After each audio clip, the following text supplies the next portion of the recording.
CBS Sports Radio. Always live on the free Odyssey app.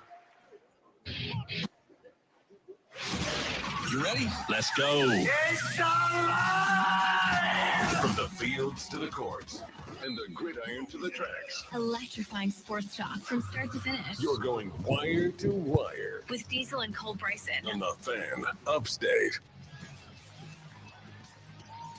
It is Wire to Wire on the Fan Upstate. So glad that you have chosen to be with us on this Hump Day edition of Wire to Wire. I'm Cole Bryson. He's Diesel. We're kicking things off a little bit different today on location at Ingalls on Pelzer Highway in Easley. And Diesel, speaking of kicking things off differently, the NFL season will be kicking things off a lot different this season. Your initial reaction, good or bad for the NFL? I hate it. I hate it. I hate it with the passion of 1,000 suns. What are they doing? Stop tinkering with the game that we love. If you try to mess with it each and every year, it's going to end up unrecognizable, and we are not going to enjoy the product. You know, my initial thought was the same as yours. However, after I've watched some of the XFL replays, after I've done a little bit of digging, I don't know that I'm as opposed to it as I was. I'll say this, before we get into the opinions of it from you and I, Diesel, let's tell our audience, let's explain to our audience, because it does take a little bit of explaining how this thing works. A little? A little bit of explaining? Man, lot I of got 3 explaining. pages of notes to explain what's going on here. All right, well, let's get into it. The new NFL kickoff rule beginning this season in 2024, a lot safer of a rule, claims the NFL. Diesel, explain to our audience how it works. Yeah, I understand the safety aspect, and we'll get into that here in just a minute. I get the justification, but my point is they're overcomplicating what is supposed to be a very simple play. So the NFL had a problem. This is supposed to be a solution to a problem, okay? The problem was that less than 20% of kickoffs in the NFL were returned last year, which essentially renders that entire play just a formality. You know, we line up, we do the thing, but then it's a touchback every single time. These kickers are pros. They have big legs. They can kick it into the end zone every single time. So they never actually ran the ball back. So what do we have now? We have a new rule that is designed to increase the amount of returns on kickoffs. So here's how this is going to work. The kicker will line up at the 35 the exact same way he's always done. The big difference is instead of his teammates, his defenders, lining up with him at the 35-yard line, they will now all be lined up. The 10 of them will be lined up on the opposing teams, the receiving team's 40. Wow. 10 yards away from the return team. The idea here is we're not going to let these guys get up a 35-yard head of steam and go slam into each other as hard as they possibly can. They're doing this in the name of safety so that we don't have huge players slamming into each other the way that we have in the past, causing a whole lot of injuries. This is when it gets complicated, okay? Up until this point, this is where I'm fine with it. I'm fine with moving the defending players up to the 40 so that they only have 10 yards of steam that they can build up. I'm fine with that part. But here's where it gets really, really strange. The ball is supposed to land in what they call a landing zone. That is a window between the 20-yard line and the goal line. That's right. If the ball goes into the landing zone, the team has to return the ball. They have to return the ball. If it goes into the end zone or if it goes out of the end zone, that's a touchback. That's going to get spotted at the 30-yard line, which is what we've always had, right? So no difference there. Now these kickers are going to be trying, I guess, if they're trying to get a kick out of it, they're going to be trying to kick the ball between the 20 and the 20-yard line and the goal line. If it lands in that zone, they have to run it back. You know, my initial thought is, as you explain it, as you learn about this new rule and how it will change kickoffs, my initial thought is, Diesel, I watch a lot of NFL. I watch, obviously, the Dallas Cowboys each and every week on a miserable basis, but aren't the majority of kickoffs touchbacks anyways? Yeah. Like NFL kickers have legs. So while this is new and interesting, my initial question is, will we really be impacted by it that much? Or I don't want to give a number like 80% or 70%, but Will most of the kickoffs still be touchbacks? Well, I do have a number for you here. Okay. So they are estimating, the NFL is estimating that 50 to 60% of kickoffs will now be returned in 2024, which is up from the 21% Diesel, can you of say that kickoffs again? that were returned in 2023. 21% in 2023 returned, 1 out of 5. Okay. And by the end of the season, they're projecting that between 50 and 60% will be returned. So 3 times as many returns as what they have been averaging over the past year or so. So that's what they're hoping to achieve with this. They're hoping to achieve a more dynamic play. Now, it's not guaranteed. Again, if these kickers want to just blast it out of the end zone because they've got these huge honking legs, then they're going to just do that, right? But if they can get to the point where they can drop it in the bucket between the 20 and the goal line, then the other team has to return the ball. Now, that's not the only rule, okay? We're only scratching the surface here of what this rule is. You ever see those diagrams of an iceberg? Yeah. Like, the above water and below water. So, above water, you see this tiny little piece. And then below water, there's a whole lot more. So the rules continue here that say nobody but the kicker or returners, because they're assuming that sometimes they're going to have 2 returners, can move until the ball is caught or until the ball hits the ground. So what this is going to create is this little awkward pause, this moment while the ball's in the air. You got 10 defenders who are ready to go and hit somebody, and they've got to just like, wait, now can we go now? Oh yeah, we can go now. So that's what we're going to see. We're going to see a handful of defenders, especially early in the season. I assume, obviously they're going to be testing this over the course of a preseason. They're going to be practicing it, but when you get into game time situations, somebody's going to jump. Are they going to throw penalties on that? I would assume. Have to. I would assume. So that's what happens there. The ball is kicked. They got to wait till it's caught by a returner or it hits the ground, and then the defenders can move. Maybe they'll work on this in a timing sense. Maybe it'll just be okay, now I've seen it, now I go. The one thing I really, really hate about this rule, and this is why I hate this rule the most, up until this point, like I don't like it, but I could tolerate it. It's going to effectively eliminate the onside kick. It will. It will eliminate because the kicking team has to announce when they're going to onside kick, and they all have to line back up at the 35 where the ball's kicked. So the defending team, the return team, will know exactly what's going to happen. Like, there are times when, you know what's going to happen, right? Like, a team is down. They're down 5 points with a minute to go in the game. They want to get the ball back. They're going to try an onside kick. So there's a lot of times where we know it's going to happen, and it's really not all that successful all that often.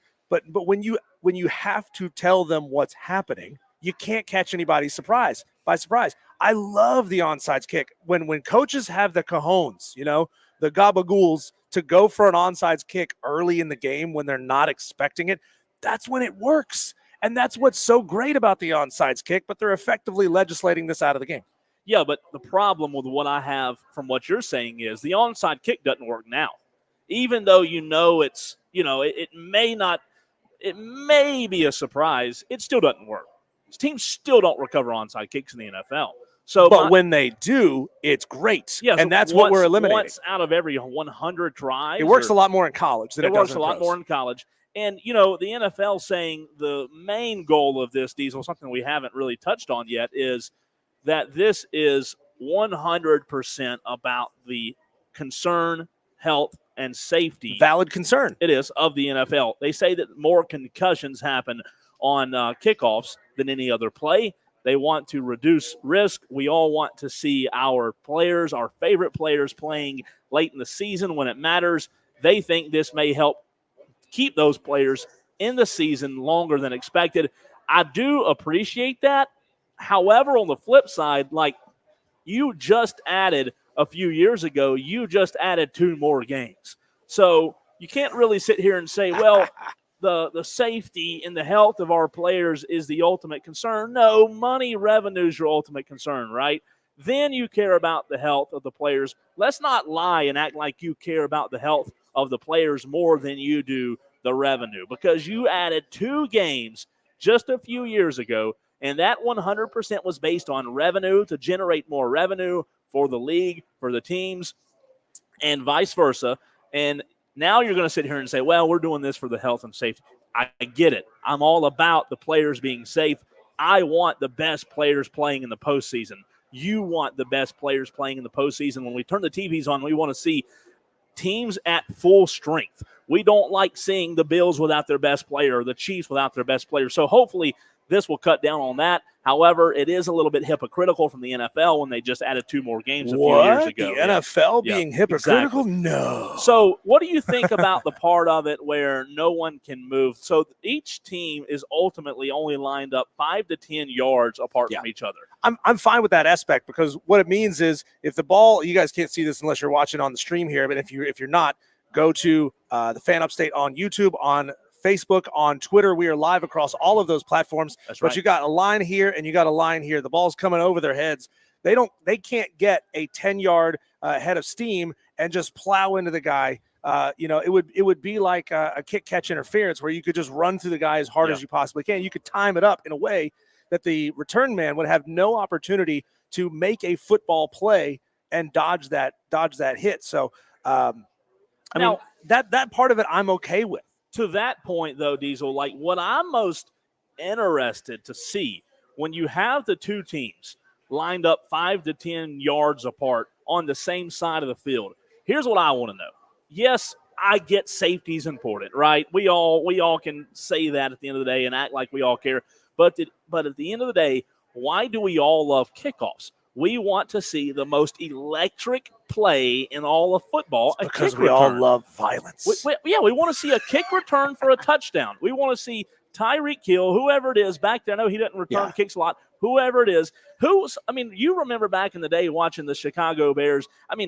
There were players who had their careers literally leveled up because of kickoffs, punt returns. And now all of a sudden my biggest concern is, Diesel, with those two teams already sitting face-to-face almost, right? Just a few more yards apart than you and I are sitting here at Ingles. How will the blocking schematics happen? How will they work when the player catches it? Both of the teams are allowed to move as soon as the player catches the football, right? So if both teams are allowed to move, basically you're telling me I'm already allowed to be lined up in the exact position where you are to block, have my blocking stance ready, and the moment that player catches the football, we can move. However, here's what we haven't talked about.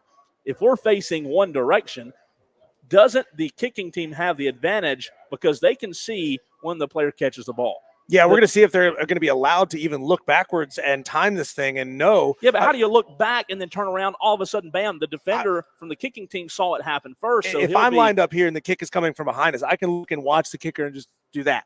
That's all I have to do. I have to look over my head, rainbow, follow the ball, bam. Well, I'm saying if you're on the receiving team, okay, if you're on the receiving team and your guys behind you and the people in front of you, the opposing team's the kicking team. So that ball's kicked over your head. All of a sudden, you're having to turn around backwards to see if your guy caught the football. And then by the time you turn back around, bam. We're going to end up having some really big timing issues. It's going to take some time. These players can adapt. They will figure it out. They are professionals. They learn how to get 2 feet in bounds when they play in the NFL. That's still a rule change that I'm not a fan of. You either have the 1 foot college rule or the 2 foot pro rule. Both need to have the same rule. I don't like this rule change when you go from college to pros. So these guys will figure it out. They will figure out the timing of all of this. And anybody who's played football at a high level who might be in the audience, I would love for you guys to let us know. Is that something that you can hear? Can you hear that with a helmet on and potentially 70, 80,000 people, somebody behind you catch the ball? It's an impact. It's a hard leather ball hitting somebody's hands and their chest pads. Maybe you can hear that. Maybe you can't. I genuinely don't know the answer to that question. I would say no, because I would think no. The environment right. is, I would think the answer to that question is no, but we're just going to have to wait and find out. Mad Craft here says, get ready for false starts on kickoffs. Yeah, Mad Craft, we're going to see an awful lot of what we're going to perceive as sloppy football early in the season based on this exact rule. We're going to see a lot of that. So Mike Tomlin, the head football coach of the Pittsburgh Steelers, Diesel, he said that this is a radical change. Didn't really say whether he was for it or against it. Rich McKay, the CEO of the Falcons, absolutely loves the change. Matt Eberflus, the Bears coach, went on and on and on in an interview about how much he loves it. This, again, if you missed it when we came on the program, started in the XFL.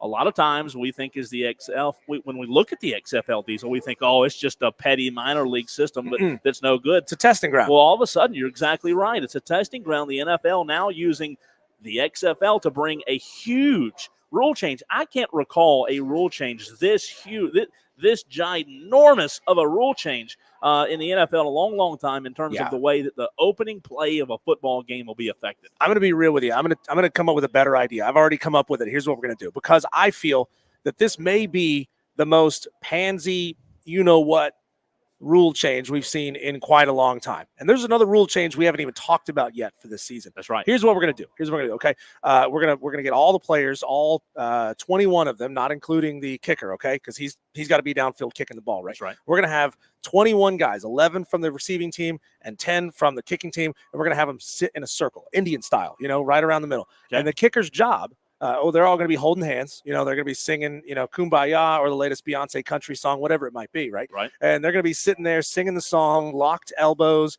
and then the ball's just going to bounce in the middle of that circle, and then they all got to get up and go get the ball.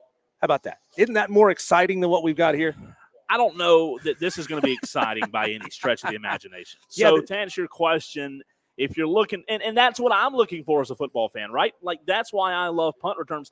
Devin Hester, what is Devin Hester known for as a receiver? He's not known for his post patterns and his down the field threat, even though that was a part of his game. Devin Hester was known for his kick returns. Yeah. He was known for his punt returns. So I think it's very interesting that even though this was a quote-unquote dangerous play, this is a dramatic change. I understand the point. The point ultimately is to legislate one of the most exciting plays in the game back into the game, because in practice it had essentially been eliminated. Only 21% of kicks were returned in 2023. They're estimating upwards of 60% being returned in 2024. So in that sense, it's fine. I also understand that it is built around player safety.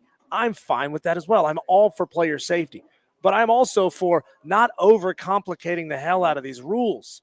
Are they going to paint a zone on the field a different color so that the referees can tell, oh, okay, this ball landed. Yeah, but maybe these refs need to be out there wearing Apple Vision, these really overpriced Apple goggles. Maybe that's what they need to be wearing, because they're going to be all these rules and zones all over the field. Okay, if something happens in this zone, you're good. If it happens in that zone, you're not good. It's overcomplicating the game.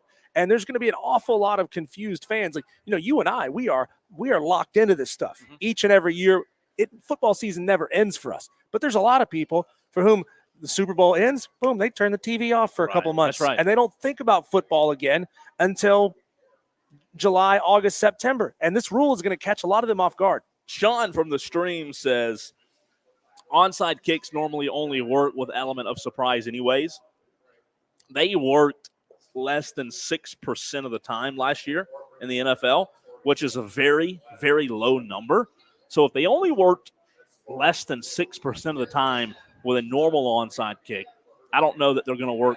Like you said, I think that's gone. If they can figure out a way to get the onside kick back into the game with these rules, keeping the receiving team, inside the 20-yard line and keeping the kicking team right around the 40-yard line, if they can figure out a way to reintroduce and rework what we consider a surprise onside change of possession kick back into the game, I'll be fine with it. Yeah, I'll be fine with it. But I don't like having to telegraph something you're going to do. I do think, Diesel, when we're talking about loving the excitement of a kickoff return, I do think we'll see less kickoff returns with this, because you think about it, and I could be wrong, but I think about it like this.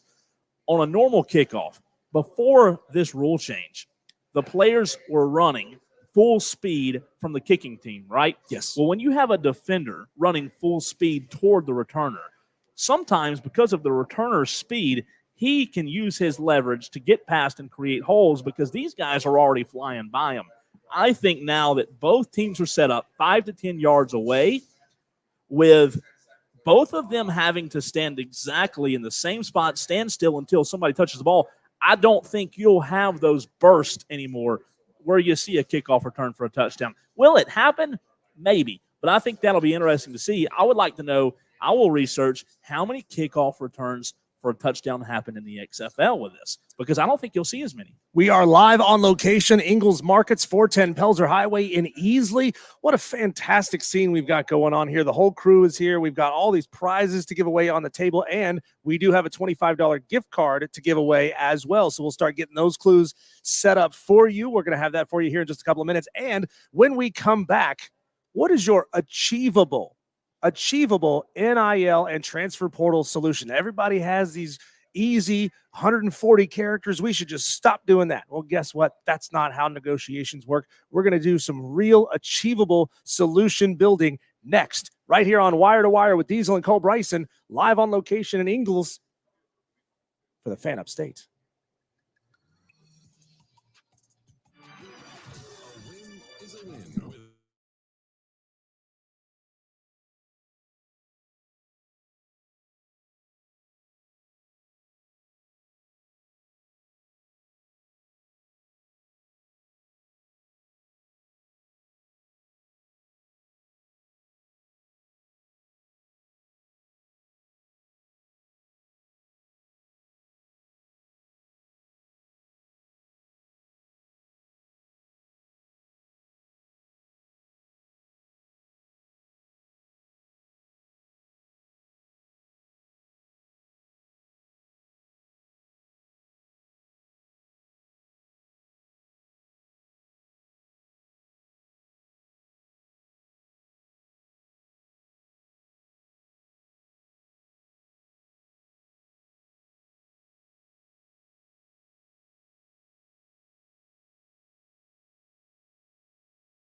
that you want to watch us, or you could just come here and see it live in person in full Technicolor. We are here. We're having a great time, man.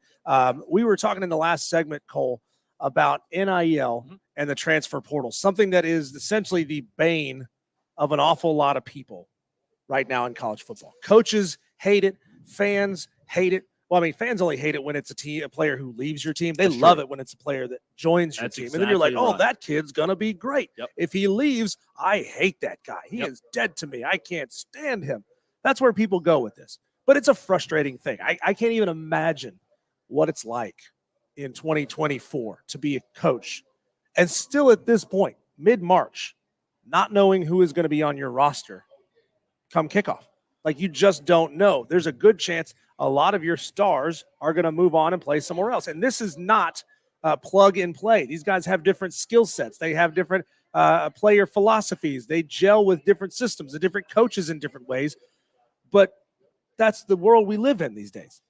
Players are constantly moving. They're constantly gone. So what do we do about this? How do we fix name, image, and likeness and the transfer portal? Well, first of all, you said the word in your question, achievable, yes, right? Achievable. And I think that's a very important word to put in this question. And yes. by the way, you, the listener, can chime in as well with your answer. 71307, start your message with FAN. Also on the stream, get your thoughts in there. Diesel, achievable? Here's the problem.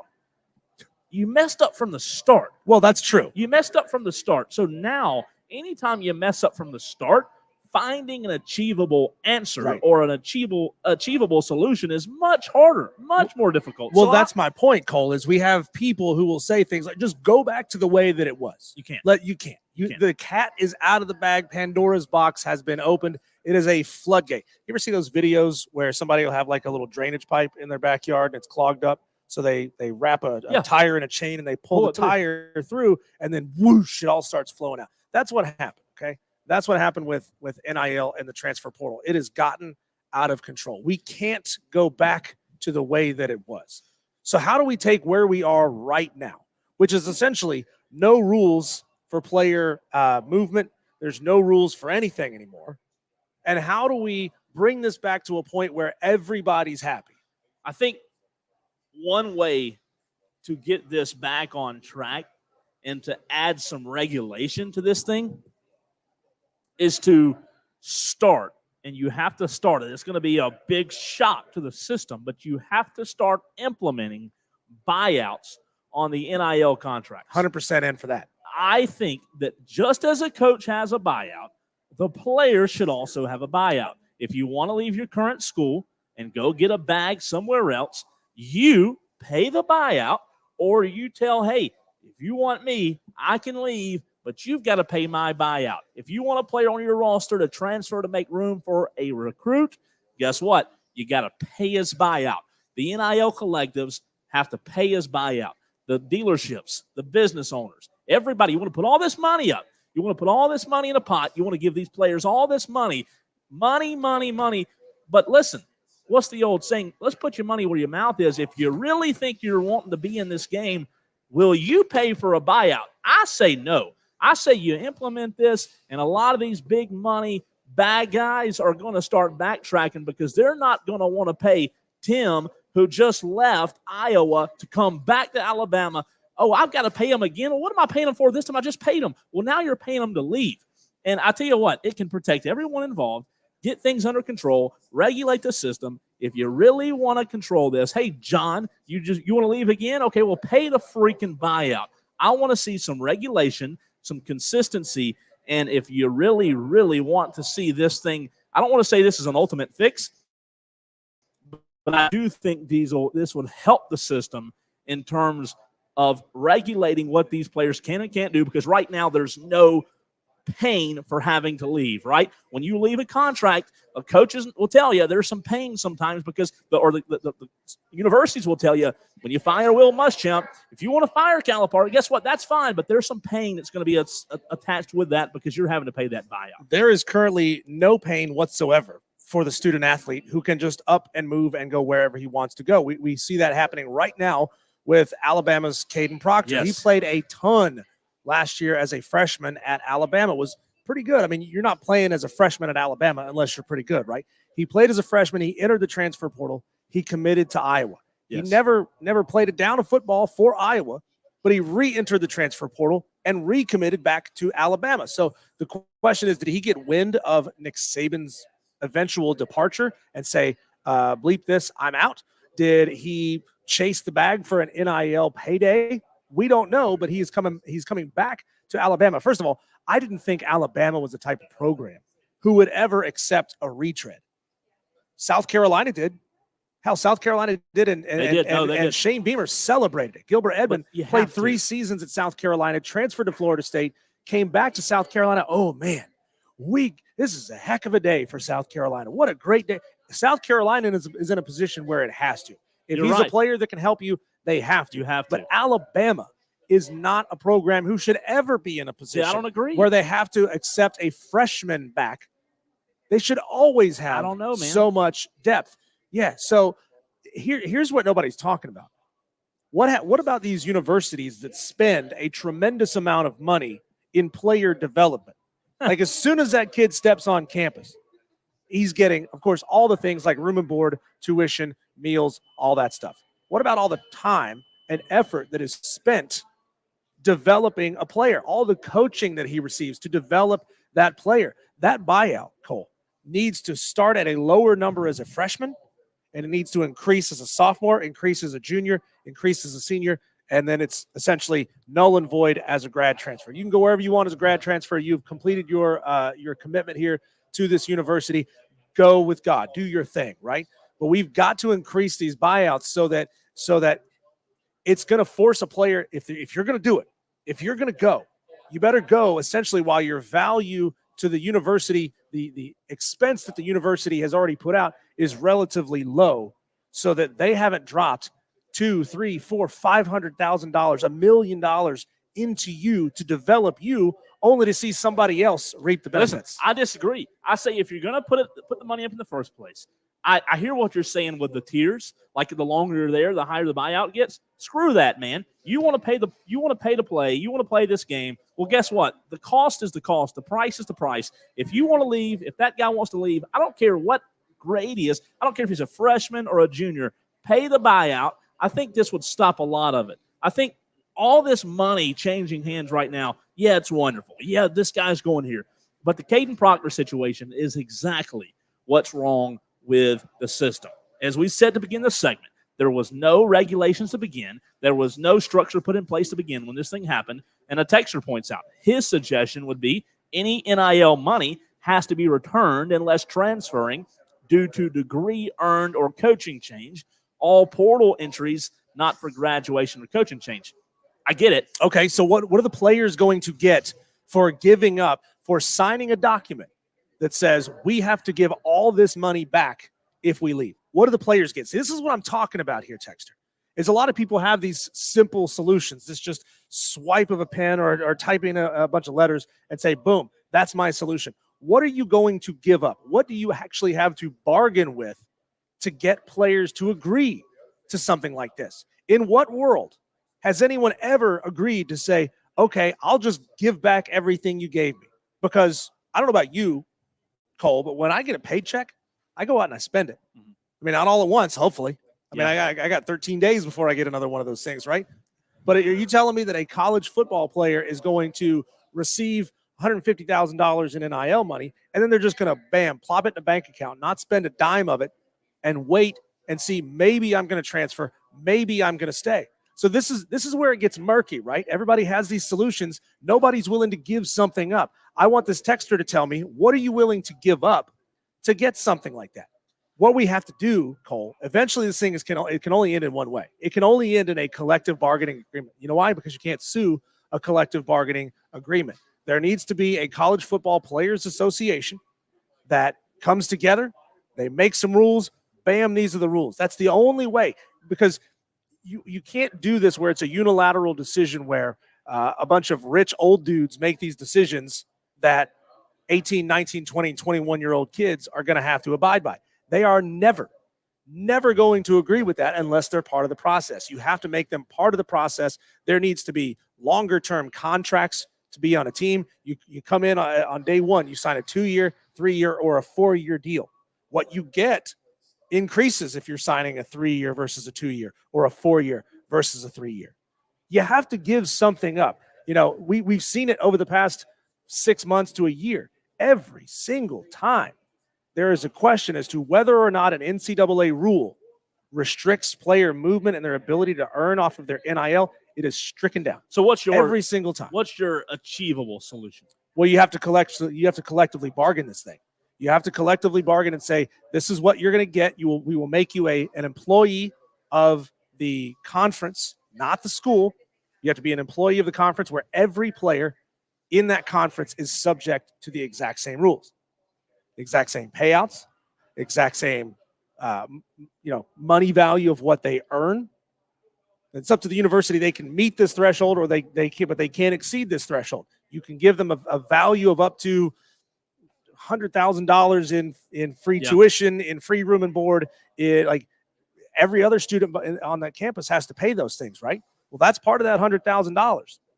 I just think when you talk about accountability, and buyouts, like a coach, when he leaves a university, that university has to be accountable. Yeah. And this system lacks accountability. Like NIL and accountability and transfer portal have never been mentioned in the same sentence. So to my point about including a buyout, I think it holds players accountable just the same way universities are held accountable. I don't know what the pushback would be to my theory, but I would like to see it. Is every player going to have the exact same buyout? Because I'm telling you what, there are some high money donors at the University of Miami, at Southern Cal, at wherever that'll say, okay, yeah, we'll pay that buyout. We'll pay $100,000. We'll pay $150,000 to get that guy. I wonder if the buyout would be based They're already on doing it. The number of the number in the initial agreement. Like the buyouts may have to be attached to what position you play. It could be. If you're an offensive player, offensive players, buyouts are higher than defensive players. Quarterbacks are higher than offensive linemen. Yeah. What's interesting is, there's all this boatloads of money. So I'll just be interested to see, let's try to capture some accountability with all these boatloads of money and try to make it a little bit more efficient. Madcraft says, my school has boatloads of money, so I think what he's saying is we're going to be fine with this. I'm sure you will. Sure you will. All right, coming up next, Diesel has some sleeper college football teams. But before we get to that, there has been some breaking news within the last few minutes involving the Carolina Panthers. Ooh. That's right, the Carolina Panthers. Some breaking news, a new acquisition. We'll tell you about it after we tell you that we are live at Ingalls on Pelzer Highway in Easley. Come out. If you're in the area, come see Diesel and I. And we will tell you a little bit about this breaking news and our thoughts on the Carolina Panthers, what they've done after this. This is Wire to Wire, a new afternoon drive show right here exclusively on the Fan Upstate.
Cole Bryson on the Fan Upstate. It is Wire to Wire, a brand new show on the Fan Upstate. I'm Diesel. Beside me, Cole Bryson. I love the way we have these set up because we actually look and talk to each other on the live stream. We are looking at each other on the live stream. Would you stop dancing? Would you focus a little bit? You don't think I'm a good dancer? No, you're a terrible dancer.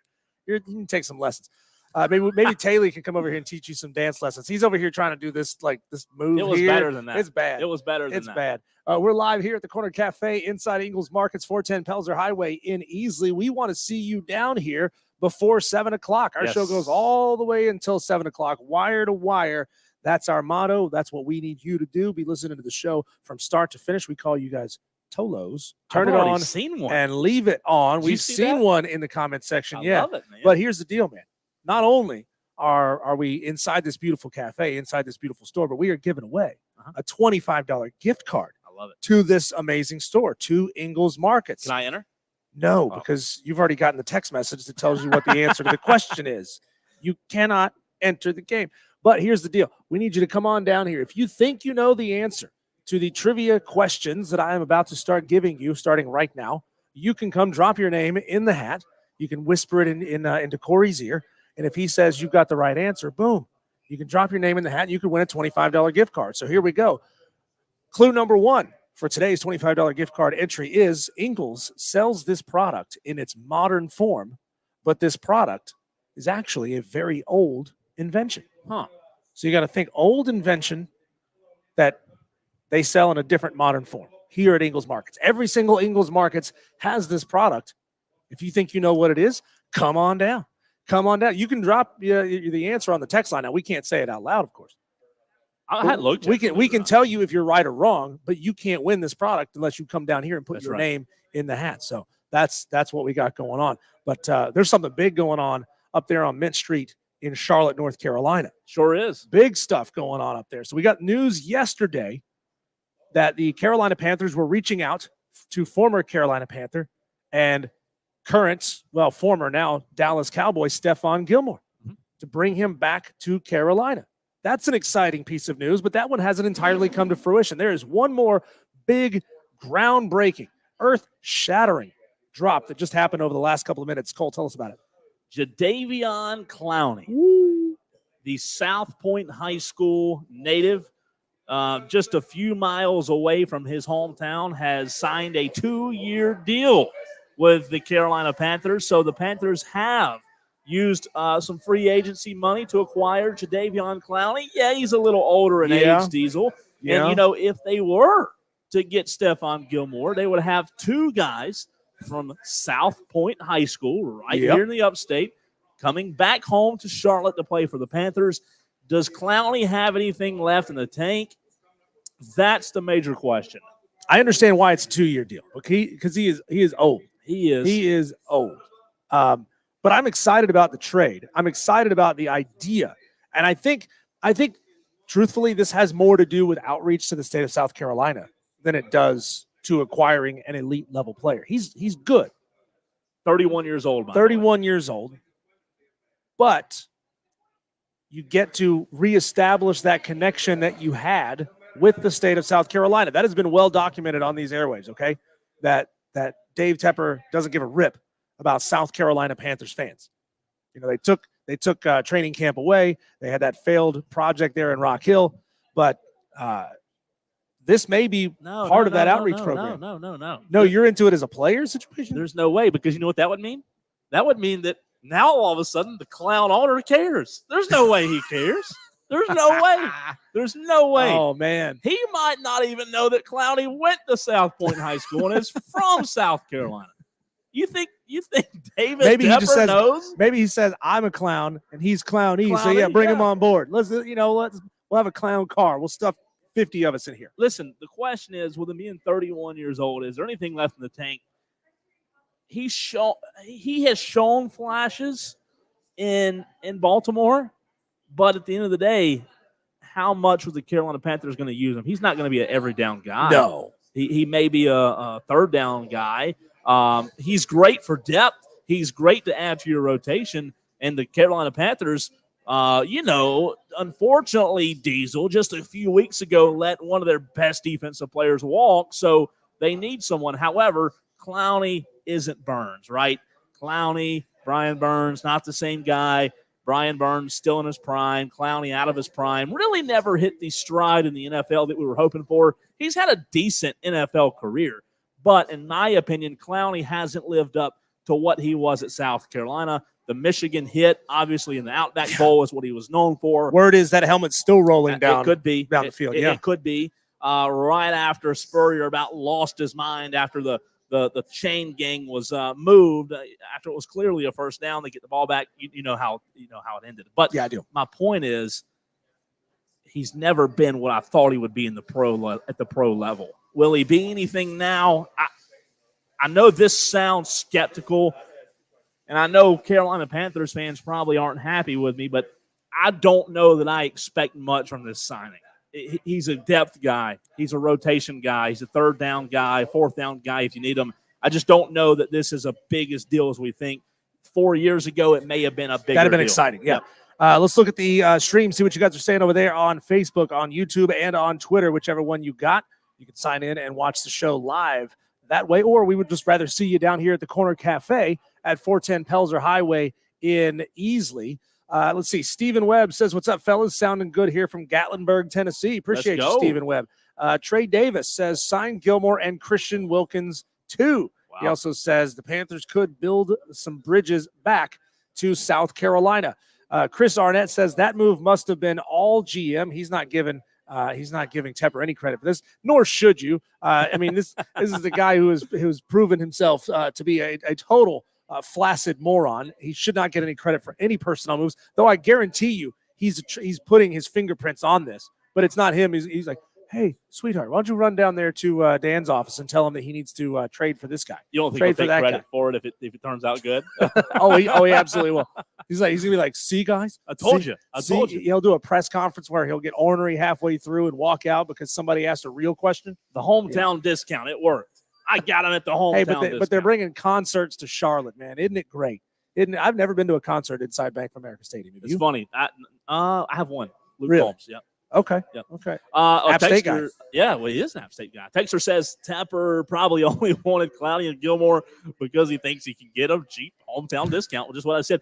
He hadn't got Gilmore yet, but the Panthers have reached out and shown interest in Stephon Gilmore. Kind of the same situation, though, really, to be honest with you. Yeah. Gilmore, who, as you said, was in Dallas last season. Former Panther.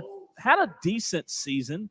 Was better in Buffalo. I just don't know that Stephon Gilmore nor Jade, either one of them. They're not their prime. See, I'm scared that these are feel-good hires. These are feel-good acquisitions. These are guys, in the case of Stephon Gilmore, who was on the team for a season, Clowney, who is a local guy, made good. I think these feel like feel-good hires, and I'm not sure skill-wise with what they have left in the tank that they are going to give you what you really think that they are going to give you.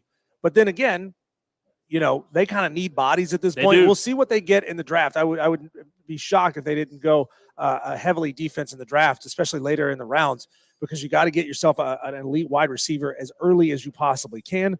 You got to go get some defenders later. I mean, just think about them moving up as high as they did to get J.C. Horn. What a dumb pick that was. I mean, and it just hasn't played out. He's barely available. But at this point, it feels like you've got a pipe with water flowing out of every hole, 17 different holes, and you finally found a little Band-Aid where you can stick a little bit of Band-Aid over one tiny hole. It feels like a PR move. Yeah, it doesn't do anything. This team's not better because of it, right? They're not better because of this signing. As much as you want to pretend they are, they're not. All right, the gambling cynics were right. The gambling cynics were right, Diesel. I will tell you why those who were cynical about gambling in the Supreme Court in 2018, why they were right. Up next, it's Wire to Wire. He's Diesel. I'm Cole Bryson. It's the Fan Upstate. Of course, your adult softball beer league count.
are recapping some breaking news that just broke a few minutes ago with Jadeveon Clowney signing a 2-year deal with the Carolina hometown Panthers. That's right. I think it's a good, like I said, it's good to have a warm body. Yeah, bring him in as a free agent. Yeah, that's great. Some veteran experience. As long as he's, not overpaid and actually performs. We'll see. I am a little skeptical, but we'll get your thoughts as well. 71307, start your message with FAN, and you can also call into the show. Speaking of calling into the show, Mungo wants to get his thoughts in about this Jadeveon Clowney signing. Mungo, what's up, man? What's up, guys? Listen, I don't think a lot of people understand what a player like Clowney brings. Unfortunately, and I've been a Gamecock fan my whole life, somebody like Jadeveon Clowney needs the compliment on the defense. When he was in South Carolina and he balled out the way he did, he had guys like Melvin Ingram and Kelsey Quarles and guys like Devin Taylor playing with him. At Houston, he played with J.J. Watt. And then this last year at Baltimore, when he, broke his own sack record and all that stuff and got these bonuses, think about who he had with him on the field. So what you're telling us, Mongo, is that Jadeveon Clowney at his age is half a football player. If he needs help, he's not a complete football player. Well, it's always been that way, though. It has nothing to do with his age. I love Clowney at South Carolina. Don't get me wrong. I'm a Baltimore fan. I love him at Baltimore. But the fact is when you see him on the field, like when he was with the Seahawks, he didn't put up as good numbers as he did at these other places because he didn't have the help that he did at Houston or at Baltimore. And it was the same thing in South Carolina. Clowney is notorious over pursuing. He's quite lazy at times. So he is lazy. That's kind of yeah, he is. And if Carolina doesn't get a complimentary player with him out there, a good linebacker or another good pass rusher, he's just going to be a sexy name on the list that they'll have out there for a year or two, and then he'll be gone. See, that's the kind of measured, equal, level-headed caller we love to have. Mongo, thank you for the call. So, Mongo, I don't completely disagree with you. There were some things in there that you said that are true. Clowney's never had a reputation for being the most highest motor, go get him kind of guy. You're right. Lazy may be a good word. He's in the NFL, so I don't want to really label him as lazy. However, I don't buy the whole he has to have another guy beside him. Like Jadeveon Clowney coming out of South Point High School, and when he got to South Carolina, Jadeveon Clowney was one of the top recruits because of Jadeveon Clowney. It wasn't because, Melvin Ingram was great. Kelsey Quarles was great. They were great ball players at South Carolina. There's no doubt. I'm not denying that. All I'm saying is at his peak, at his ceiling, Diesel, when he was the man, when he could not be stopped, it didn't have anything to do with Kelsey Quarles. It didn't have anything to do with who was to his left. It didn't have anything to do with who was to his right.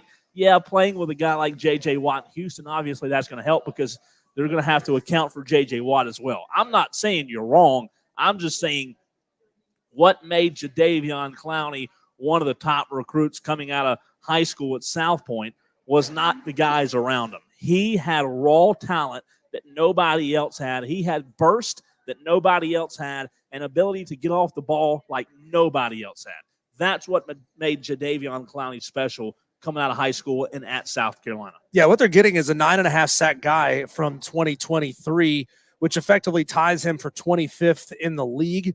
That means there's a lot of guys who tie with the same number of sacks, but he's 25th in the league, top 25 pass rusher guy, the leading pass rusher in the league. TJ Watt had 19 sacks last season. They're certainly not getting a guy like TJ Watt, but what that does is it puts him on an equal footing with guys like Ed Oliver, with Kyle Van Noy, with Samson Ibukum in Indianapolis. So they're getting a solid guy, not great, not tippy top of his game, but they are getting a solid pass rusher. And if they can get a good pass rushing rookie or make another deal and have another guy who can complement him off the other side, that's when you're starting to talk about a dangerous defense, where you don't know where this is coming from.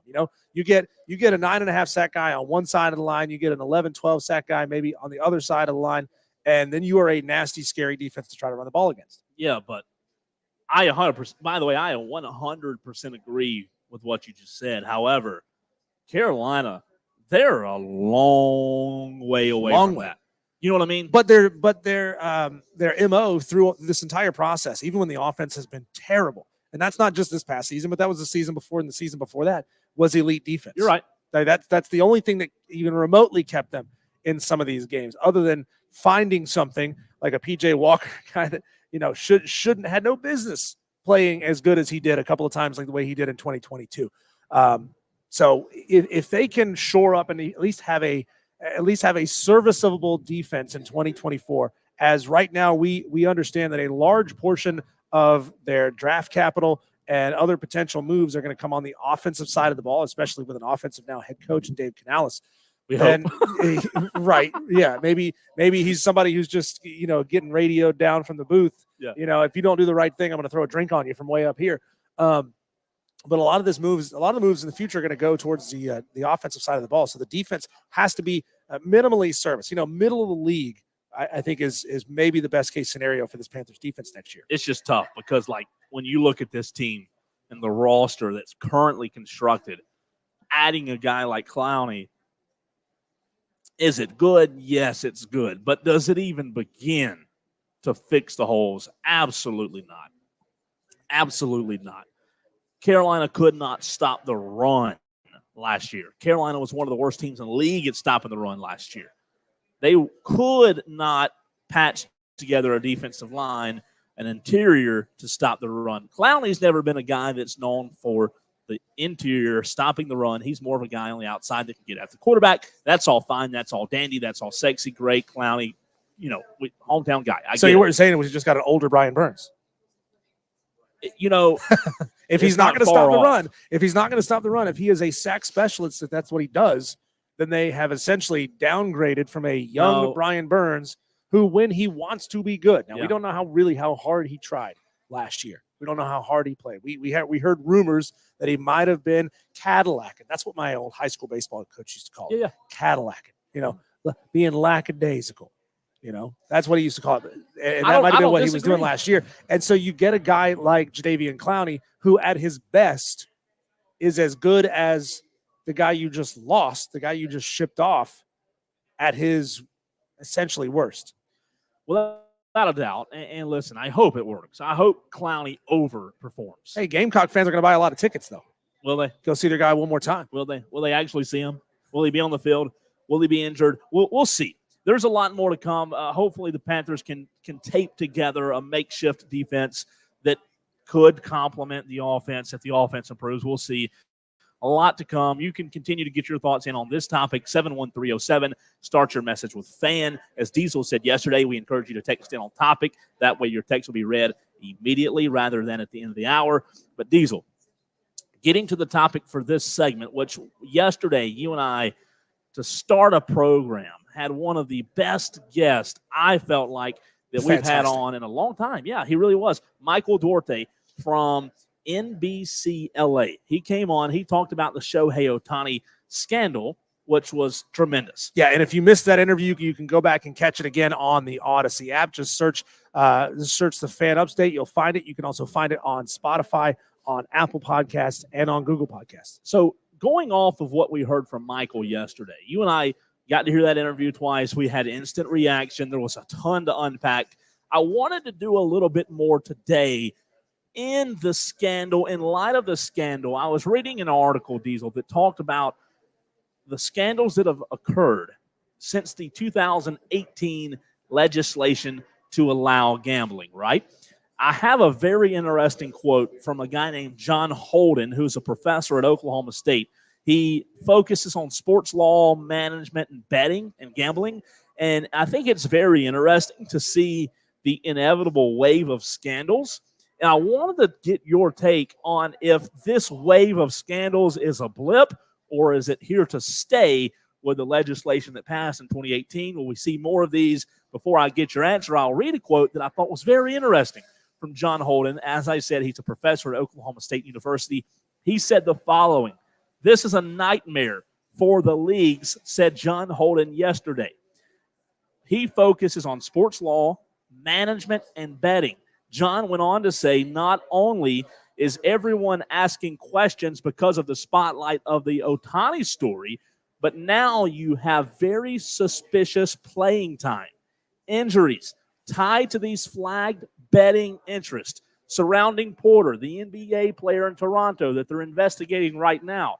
It raises questions about, okay, what else is going on? If you're not familiar with what's going on with Porter, if you're not an NBA guy, I get it, but there is a current NBA player right now who plays for the Toronto Raptors. His name is, as I said, is Porter. I'm drawing a blank on his first name. But anyways, what's interesting is he had I don't want to call it just one game, but Jonte Porter had several games, Diesel, where there were a tremendous amounts of money placed on his playing time, the over-under.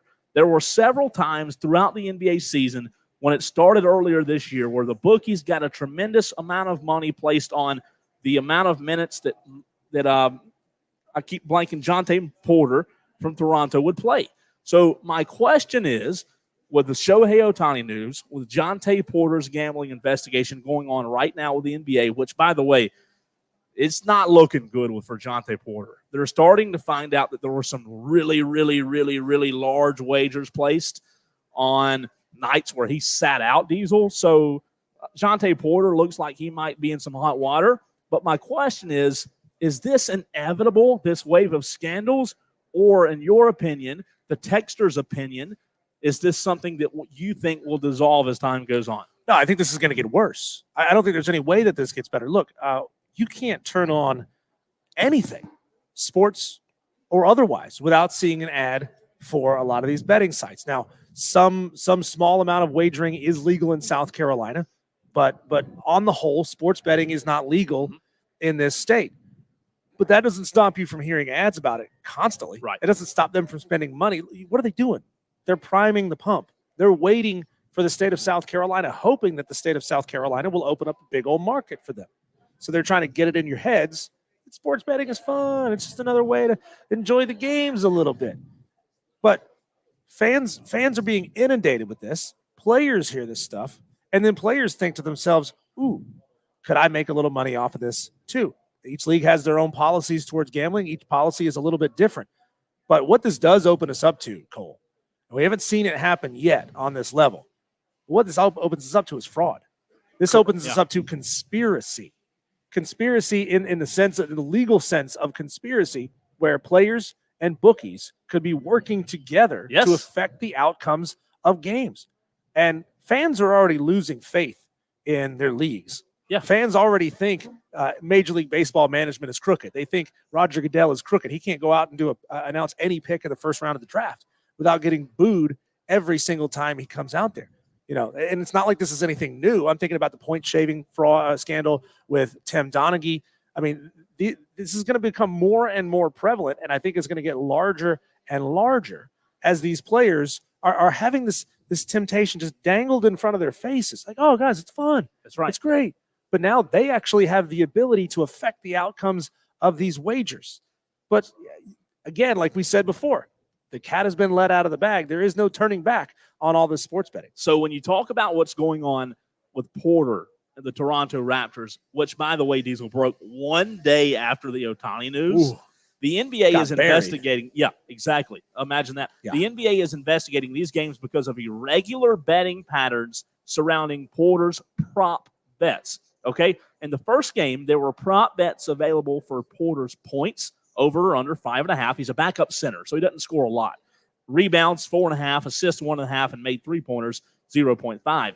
In the second game, Porter had lines available for roughly 7.5 points and 5.5 rebounds. So they're investigating two games, one on January 26th and one on March 20th. The second one against the Kings on March 20th, his playing time was again limited, this time to 2 minutes and 43 seconds. He again exited the game early on his own will, this time with Porter or with the Raptors saying it happened due to illness mid-game. Porter scored no points. Do you know how many rebounds he had? No rebounds. You know how many assists he had? No assist in that game. The first game was even worse. It was a loss to the Memphis Grizzlies. So my point is, with all this going on, The players are as involved as me and you are, and there's nothing they can do about it. The sad part is we're investigating Porter, we're investigating Otani, but how many people that we don't know about are currently gambling, talking about pro players? It's got to be a lot more than we know. I'm not sure how many of the elite stars are gambling, and maybe this just means they're going to be gambling on different things, but the secondary, second and third tier players, the 5 to 10 minute a game kind of players, I can see those guys gambling because they're saying, like, I'm not going to make a ton of money over the course of my career. I've got to spruce this goose just a little bit and make a little bit more money, as much money as I can before I exit this league. Yeah, this is just, it stinks. And I mean, look, we hear ads all the time for betting services that now have betting insurance. So if you place prop bets on something and a player gets injured and he goes out midway through the game and doesn't do whatever, then you may get your money back on these bets. So boom, now we're creating another industry, which is gambling insurance to cover potential fraud and scandal in gambling with secondary and primary players in these leagues, man. It's just, it stinks. It stinks. I know you're a big fan of gambling. I'm personally not. I mean, I'm not I go to the casino, play a little blackjack, but I'm saying like sports betting. I don't know enough about it. It scares me. Me? What are you talking about? Me? Gambling? Me? No, I'm not saying you gamble. I'm saying you're a fan of it. You like the idea of it. We talk about odds on this show. I love it. I'm not going to lie. I'm not going to sit here and lie. Lie. Not that you've ever done it. Not in this state. Not today. Not today. Listen, I think it's a deep, dark hole. And do I blame the players? It's hard for me to sit here and blame the players when you said it. We're already in bed with them. There's, as I said yesterday, casinos in the Raiders Stadium in Vegas. It's just hard to sit here and say, man, these players shouldn't gamble. They're already getting paid all this money. Well, guess what? Every league that your player plays in has a $1 billion deal with that gambling site, DraftKings, FanDuel, you name it. Yeah, you guys have a lot to say about this on the live video chat. Madcraft said, didn't Adam Silver consider banning prop bets for the NBA? Read a report earlier about that. KC Shug says that's already going on, the conspiracy that you're talking about. A lot to get to on the show here as we broadcast live from Ingles Markets, the Corner Cafe at 410 Pelzer Highway in Easley. When we come back, we're going back down the realignment rabbit hole with Clemson and Florida State. If the SEC is off the table, where are you going to be happy ending up? We'll get to that next here on the Fan Upstate, Wire to Wire with Diesel and Cole Bryson.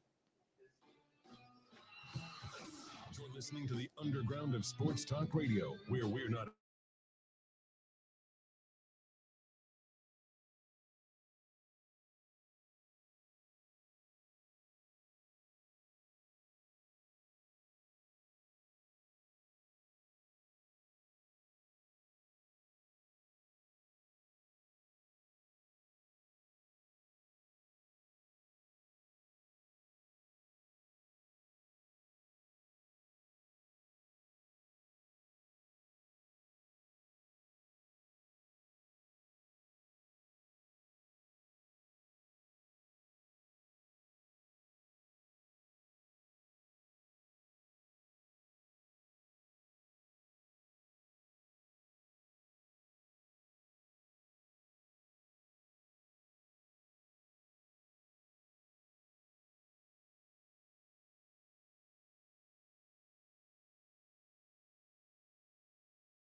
Highway in Easley, where you have a chance to win a $25 gift card. It's time for clue number 2. All right, let's get it. If you think you know the answer to these clues, if you think you know what product this is, a product that is available at every single Ingles Markets, you can come here, drop your name in the box here at the Ingles Markets, and you could win a $25 gift card. I don't know about you, man, but $25 would go a long way for my grocery bill this week. Clue number 1, Ingles sells this product in its modern form, but this product is actually a very old invention. Does anybody know what it is based off the first clue? If not, here's clue number 2. Not only does Ingles sell this product, but they also use it inside and outside of their building. Wow. Then that would eliminate some of the text guesses we got in. Yeah. So if you think you know the answer to the trivia question, to the product, if you think you know what product it is we're talking about, then come on down here. 410 Pelzer Highway in Easley. It'll come into focus as we get to clue number 4. It will. It will, but right now it's not. The answer's not in the clue. Okay. That would negate the whole point. Yeah, I just might need that. But if you think you know the answer and you want to win a $25 gift card, now would be the time to come on down here. By the way, seriously, I don't know. I have not looked at the answers. You don't know. So okay. I'm playing along with the listeners. I want to be one of them today. I have no idea. I haven't looked. I'm serious. I have no idea. I did think that we had a couple of good guesses. I don't know if we're allowed to say that, but no, we're not allowed to read these. If you shouldn't read those. Well, no, take the best. Texter says butter. No, it's not butter. Did they put butter on the outside of the building? Or are you just thinking about butter? I love butter. You know, it makes everything better. It does. Butter makes everything better. But we are live here at Ingles Markets. We would love to see you down here. Come on down and get your picture made with us. Put your name in the hat. Win some great prizes and potentially walk away with a $25 gift card. We've talked, Cole, a lot in the last couple of days about the realignment future of both Clemson and Florida State. Now, to recap just a little bit, we go back to about a year ago, the Magnificent Seven, the 7 ACC schools that had supposedly had clandestine meetings, talking with each other, saying, we want out of the ACC. Those schools off the top of my head were Florida State, Clemson, North Carolina, NC State, Virginia Tech, and I'm missing one. No, that's it. That's all 5 of them. Those were the 7 schools who wanted out. But now Clemson and Florida State have both sued the ACC, claiming some variation of the ACC has not lived up to their side of the bargain, which is you are not keeping up with the revenue that the Big Ten and the SEC are making. You're not even close. Now, we're talking about eventually a $30+ million difference a year. I understand completely why Clemson, Florida State, North Carolina, NC State, Virginia, and Virginia Tech would say that's not good enough for us. I understand it. But the problem is you signed an ironclad document twice, not once, but twice. All of this came about after Maryland left for the Big Ten, and they said we all need to come together and sign a document that protects our future as a conference. But that's not how Clemson sees it anymore. That's not how Florida State sees it anymore. They essentially want to say, well, we don't like the terms of the contract, so we want out. But if they get out, where will they end up? And I want to know from Clemson and Florida State fans, where would you be happy ending up if the SEC is not on the table? We've talked about it a lot. The SEC, they just signed their brand new deal. And in practice, the SEC schools may not want to take a pay cut to invite Clemson and Florida State in. Could Clemson and Florida State do what SMU is doing to get in the ACC, which is essentially taking no media money for a couple of years to help offset until they can get a new deal in place? I don't know. We talked a lot about this yesterday when it came to saturation of the market versus market penetration. The SEC geographically and historically certainly makes a lot of sense. But if the SEC, for all those reasons I just laid out, doesn't want Clemson or South Carolina, where are you going to be happy as a fan? Can I push back real quick? I hear what you're saying, but I'd like to push back on one thing. The SEC, what if they were to lose Clemson to, let's say, the Big Ten? I know for years people have thought maybe, and I was talking to Lawton Swan, who we had on Monday about this earlier, and I wanted his opinion. For years, people thought maybe the SEC wouldn't want Clemson because, as we mentioned yesterday, they already have South Carolina. But what if it meant losing Clemson to Fox. So you're talking about playing the territory game. Yeah, absolutely. Yeah. You Well, want Fox, you want to lose Clemson to That Fox? is an understandable, and that may be the only reason SEC brass pushes this along. However, what we know at this point, what we've heard at this point, is that the SEC doesn't want Clemson and South Carolina, or Clemson and Florida State, because they don't add enough streaming value. They don't add enough money to the pot to increase the per school payout. As of right now, Clemson and Florida State come into this league, each school has to take a couple $1 million pay cut to pay them. So as of right now, it seems like the only options are the Big Ten and the Big 12. So I want to look at this from this standpoint. Yeah. Why would those conferences be interested in Clemson and Florida State? Why would Clemson and Florida State be interested in going to those conferences? And then I want to hear from you, the listener, the Tolos, on Wire to Wire with Diesel and Cole Bryson, as to where you want to end up. Because ultimately, this affects you way more than it does the universities. They just get to put more money in their pocket, right? They may have to change the destination that they fly to, but you as the fans are going to be the ones essentially footing the bill for this. You have to buy your television streaming packages. You have to buy your cable. You have to buy your tickets. You have to fly more places. You have to drive longer distances if you want to go to these games. So with the SEC media deal being set, the Big 12 deal coming up for negotiation in 2031, which feels like a long way away, but it's only 7 years from now, okay? That deal is going to be coming up. What might happen for the future of these two schools? Let's start with the Big Ten. Why would the Big Ten be interested in Clemson and Florida State? Well, they've already shown that they are rapid expansionists.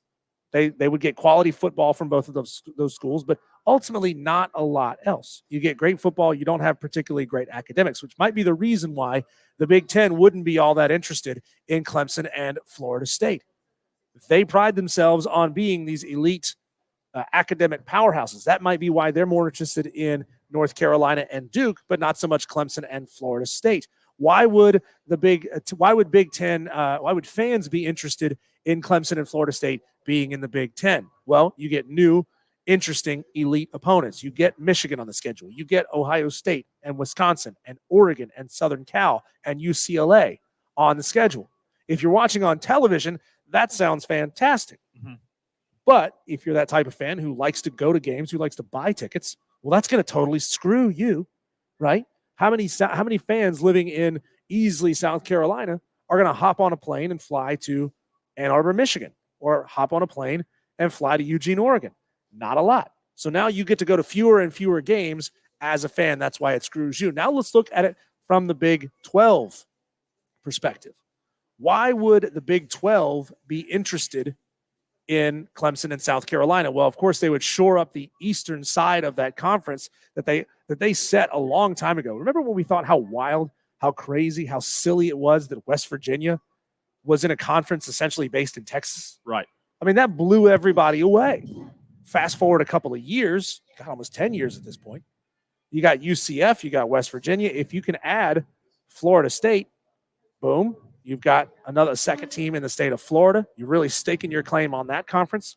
You got Clemson and West Virginia not too far apart.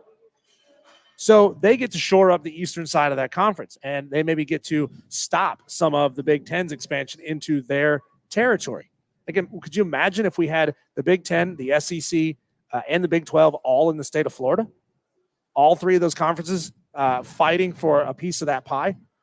So why would fans be interested in Clemson and South Carolina, Clemson and Florida State going into the Big 12? Well, you still get basically Southern football.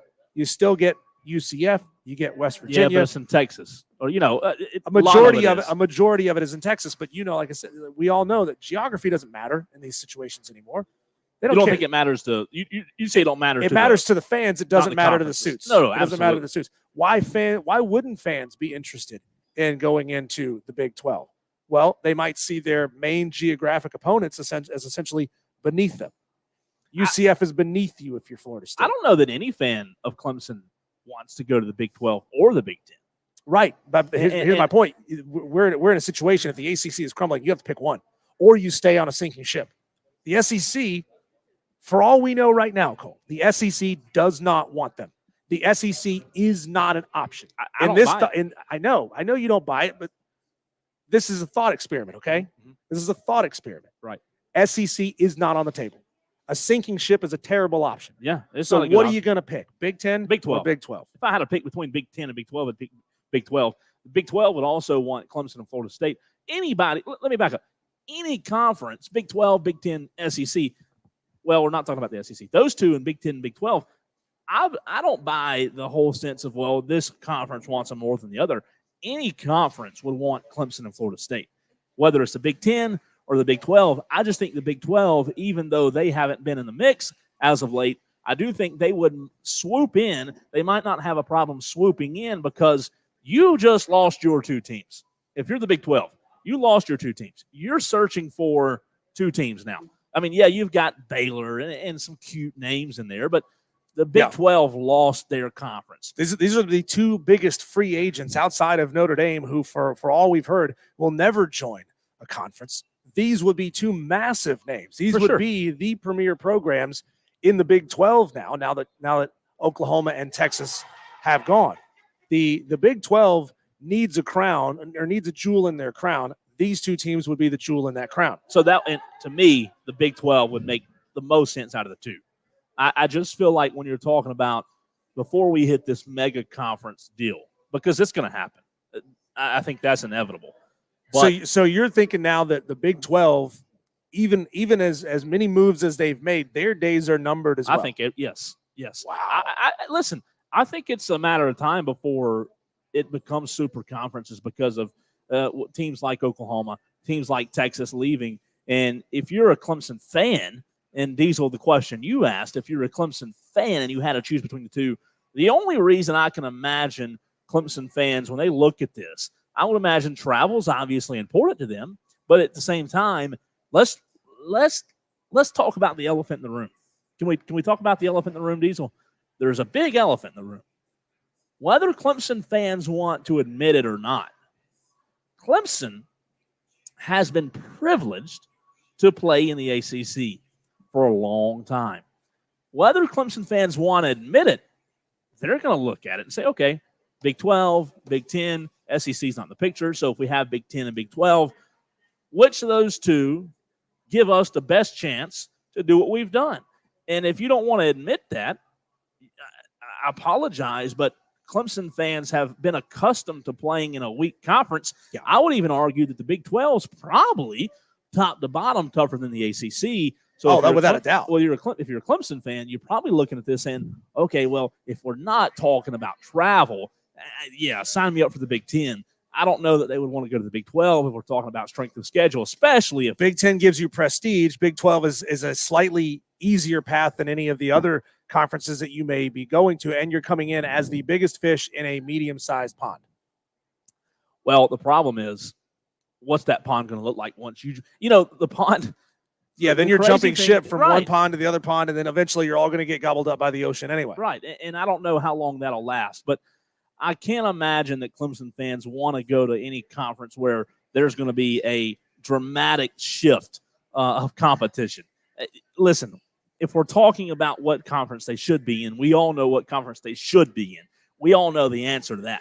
I'm just saying from a standpoint of Clemson fans, I believe, have to be honest with themselves and say, look, we don't really want to jump seismic shifts or to make a seismic jump here, a seismic leap, and go into a conference where we're not going to have a chance. So if that's the case, if that's what they're looking at, if it's not travel, I'd say the Big 10. Texter wants to know here at 72341, Diesel, what do you think about Notre Dame? Could they make that big jump too? I don't think Notre Dame has any interest whatsoever. Maybe Notre Dame can hold out as long as they possibly can until there are only two conferences and their choices join one or perish. But I don't think Notre Dame, they have their noses so far up their own backsides that Notre Dame's not doing anything until they absolutely have to. Yeah, I don't disagree with you there.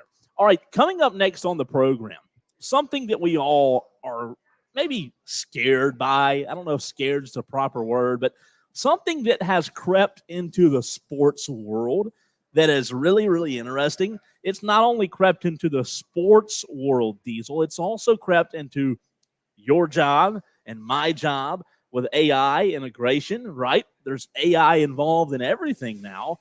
What does it look like for an AI host if we were to invite a third member? That's right. We're going to bring in a third member of the program. In the next segment, it is really scary. We don't really know what's going to be said or translated, if you will. But AI, as much as we may not like it, is here to stay. The third host of the program, just for the next segment, right here on Wire to Wire. You don't want to miss it. He's Diesel. I'm Cole Bryson, and this is the Fan Upstate. Always streaming on the free Odyssey app. Search the Fan Upstate, and you're wired to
on the Fan Upstate.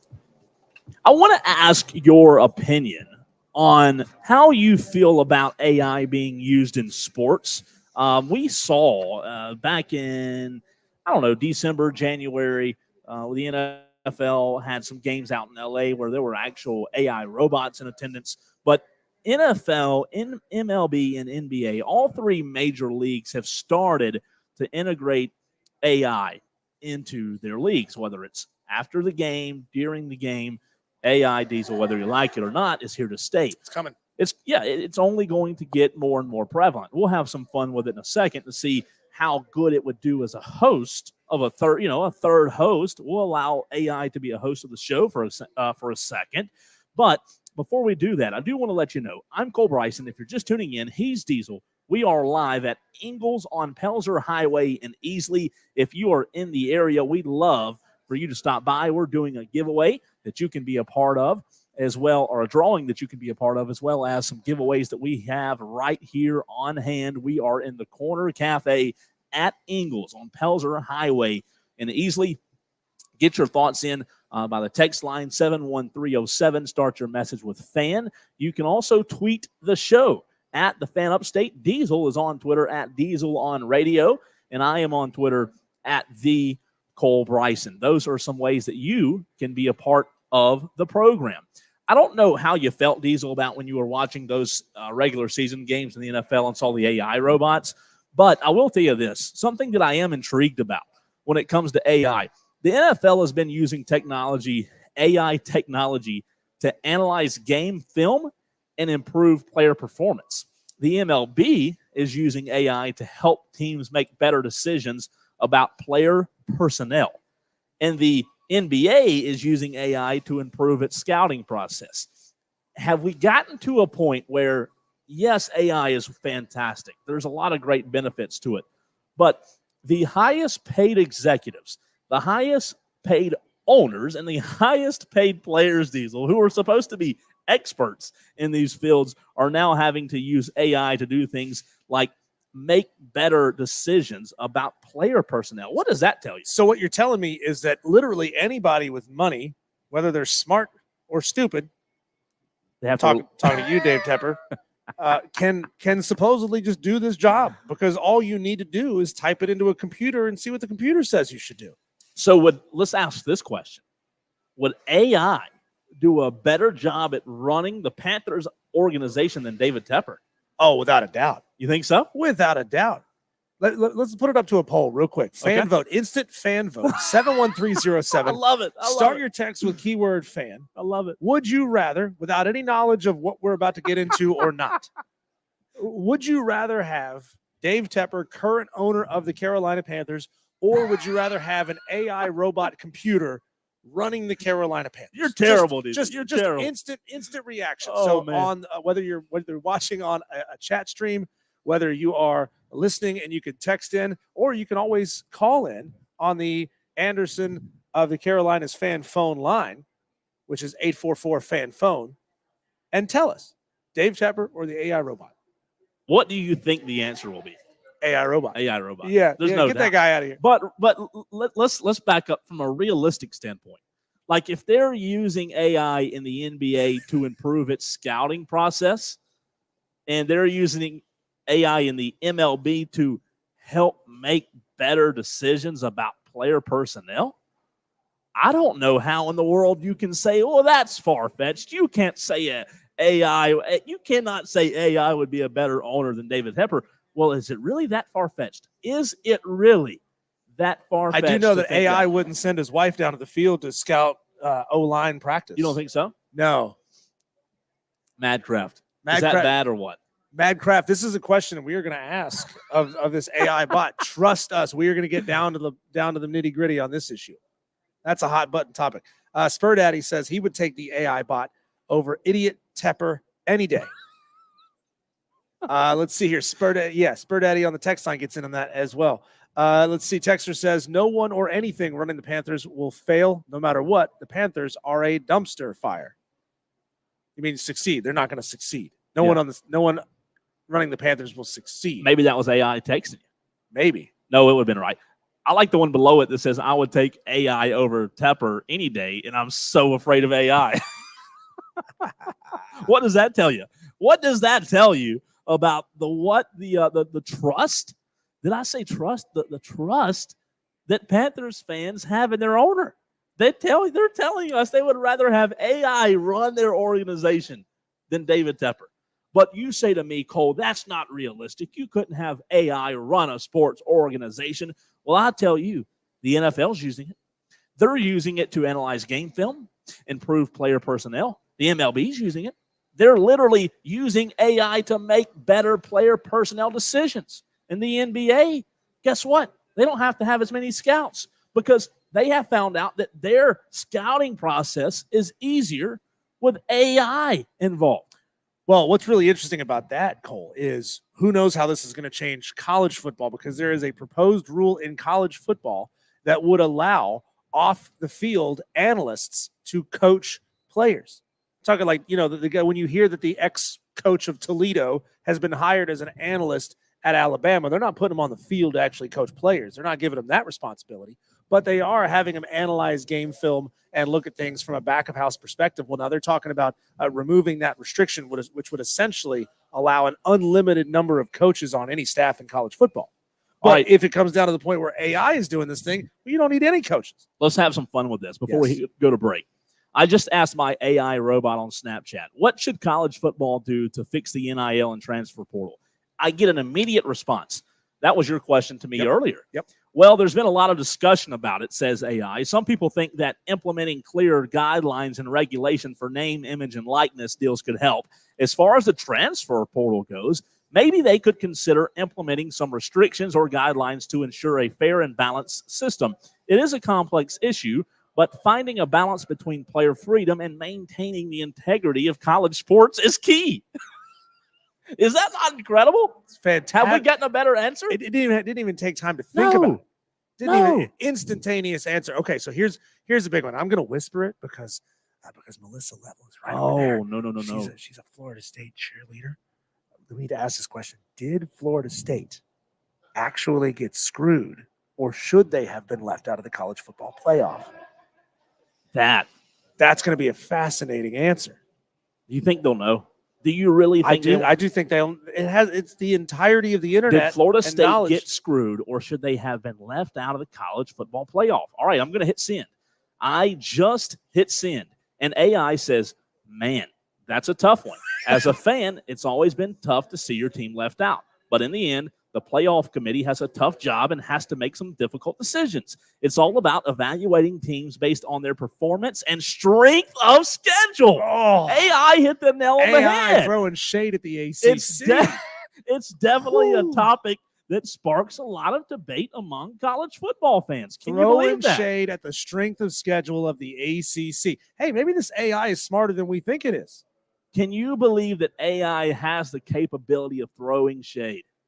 Wow. All right, one more. Here's a big one. Since we run out of time. Okay. Is Clemson a better school than South Carolina? We're about to start a fire. We're about to start a fire with this question. Is Clemson a better school than South Carolina? All right, robot AI has responded.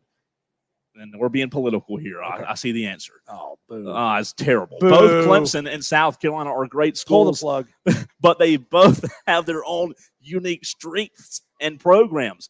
It really depends on what you're looking for in a school and what best fits you. They both have passionate fan bases and both offer quality education. Ultimately, Diesel, it's about finding the right fit for you and your goals. Lame answer. Spur Daddy here on the stream says, wow, even the AI knows it's the All Cupcakes Conference. That's terrible. Love it. That is terrible. Love it. Live on location here at Ingalls Markets, 410 Pelzer Highway in Easley. When we come back, it's time to put up your Dukes. Melissa Level will join us on the show. It's time for the 5 o'clock fight. You decide who wins the fights. She's going to jump in. A three-way tag team. Everybody throwing blows at each other. That's next here on Wire to Wire, the all-new show here on the afternoon drive of the Fan Upstate.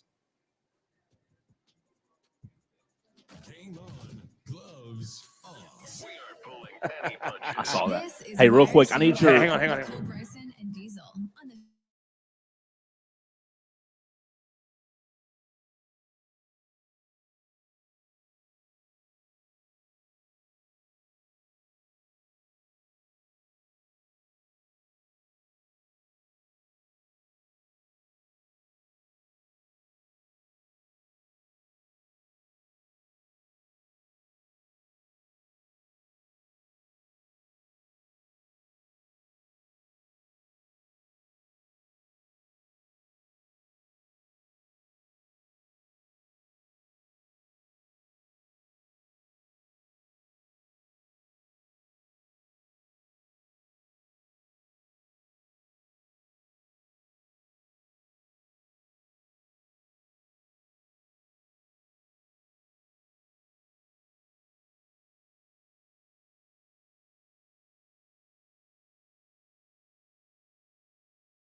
She did just a couple of minutes The ago before she 300 came in here. blackout? No. And man, this thing it's a cutout now because she has punched out all the paper in between. So don't mess with Annie Oakley right over here to my left. And no But- food fighting in the store either. No, really, Okay. Dadgummit. All right. whose fault is that? Why can't we do that? Well, if we have it contained in an area, I think we'd be fine. Yeah. So what you're Yeah, saying is we and have can do permission soft- now. Soft Wink, objects wink. like macaroni and cheese and salad. I don't know that a box of macaroni and cheese is really No, a from soft the object. deli. You gotta Oh, get so we some can't real just like stuff. wing it at people. Oh no, you got to go to the deli. Okay, No, we okay. could do it with spoons.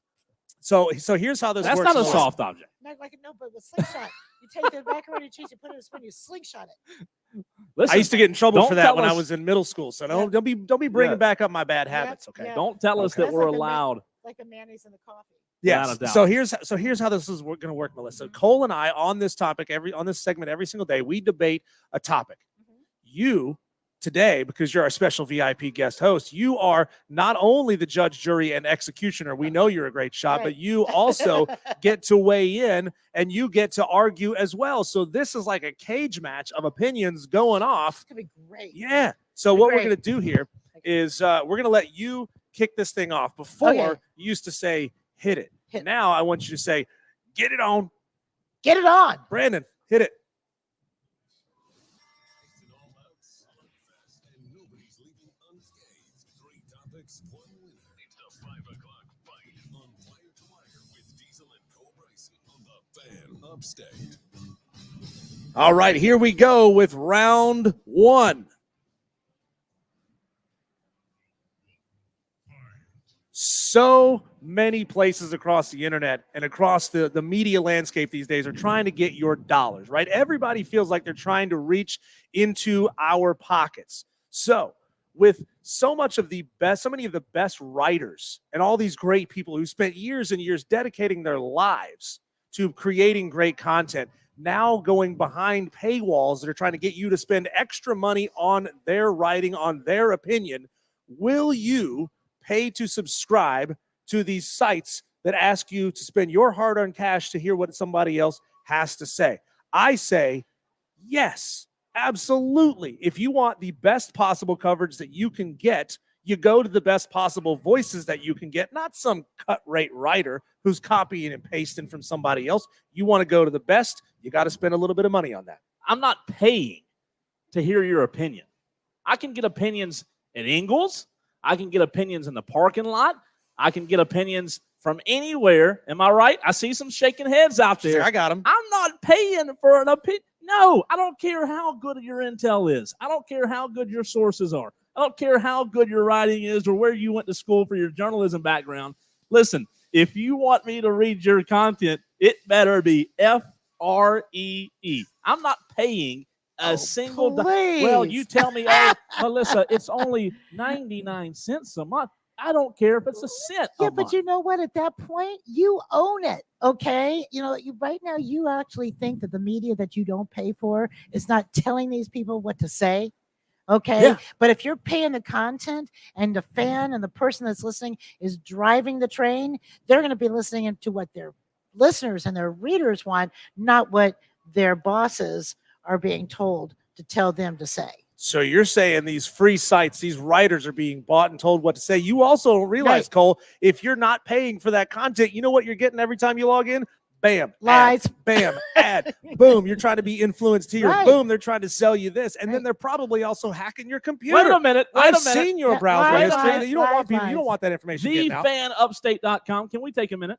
and go to well, no, this is different. They're TheFanUpstate. talking No, about- no, no, Yes, no, no. right. No, we're talking about actual sites that are geared to be subscriber Diesel, sites. you said it. You Radio said should it. always be free. I get that, but I'm Wait talking a minute. about Radio's website, though, Melissa. What? Well, no. See, Ah. that I think you could put a little charge on that. Okay, Ah. I think you could, because either that or I'm going to have to stop in the middle of your show and listen to a stupid ad. I almost said a bad word. Okay, Unless it's an Ingles ad, in which Yeah, case that's right. you should absolutely come out pre-roll, and get your middle roll, hard wits final no roll, tan. end roll, top roll, Swedish, Danish roll. I don't care. You're going to get some sort of roll ad during that time, unless I pay you. Listen, you can go to Hulu, right?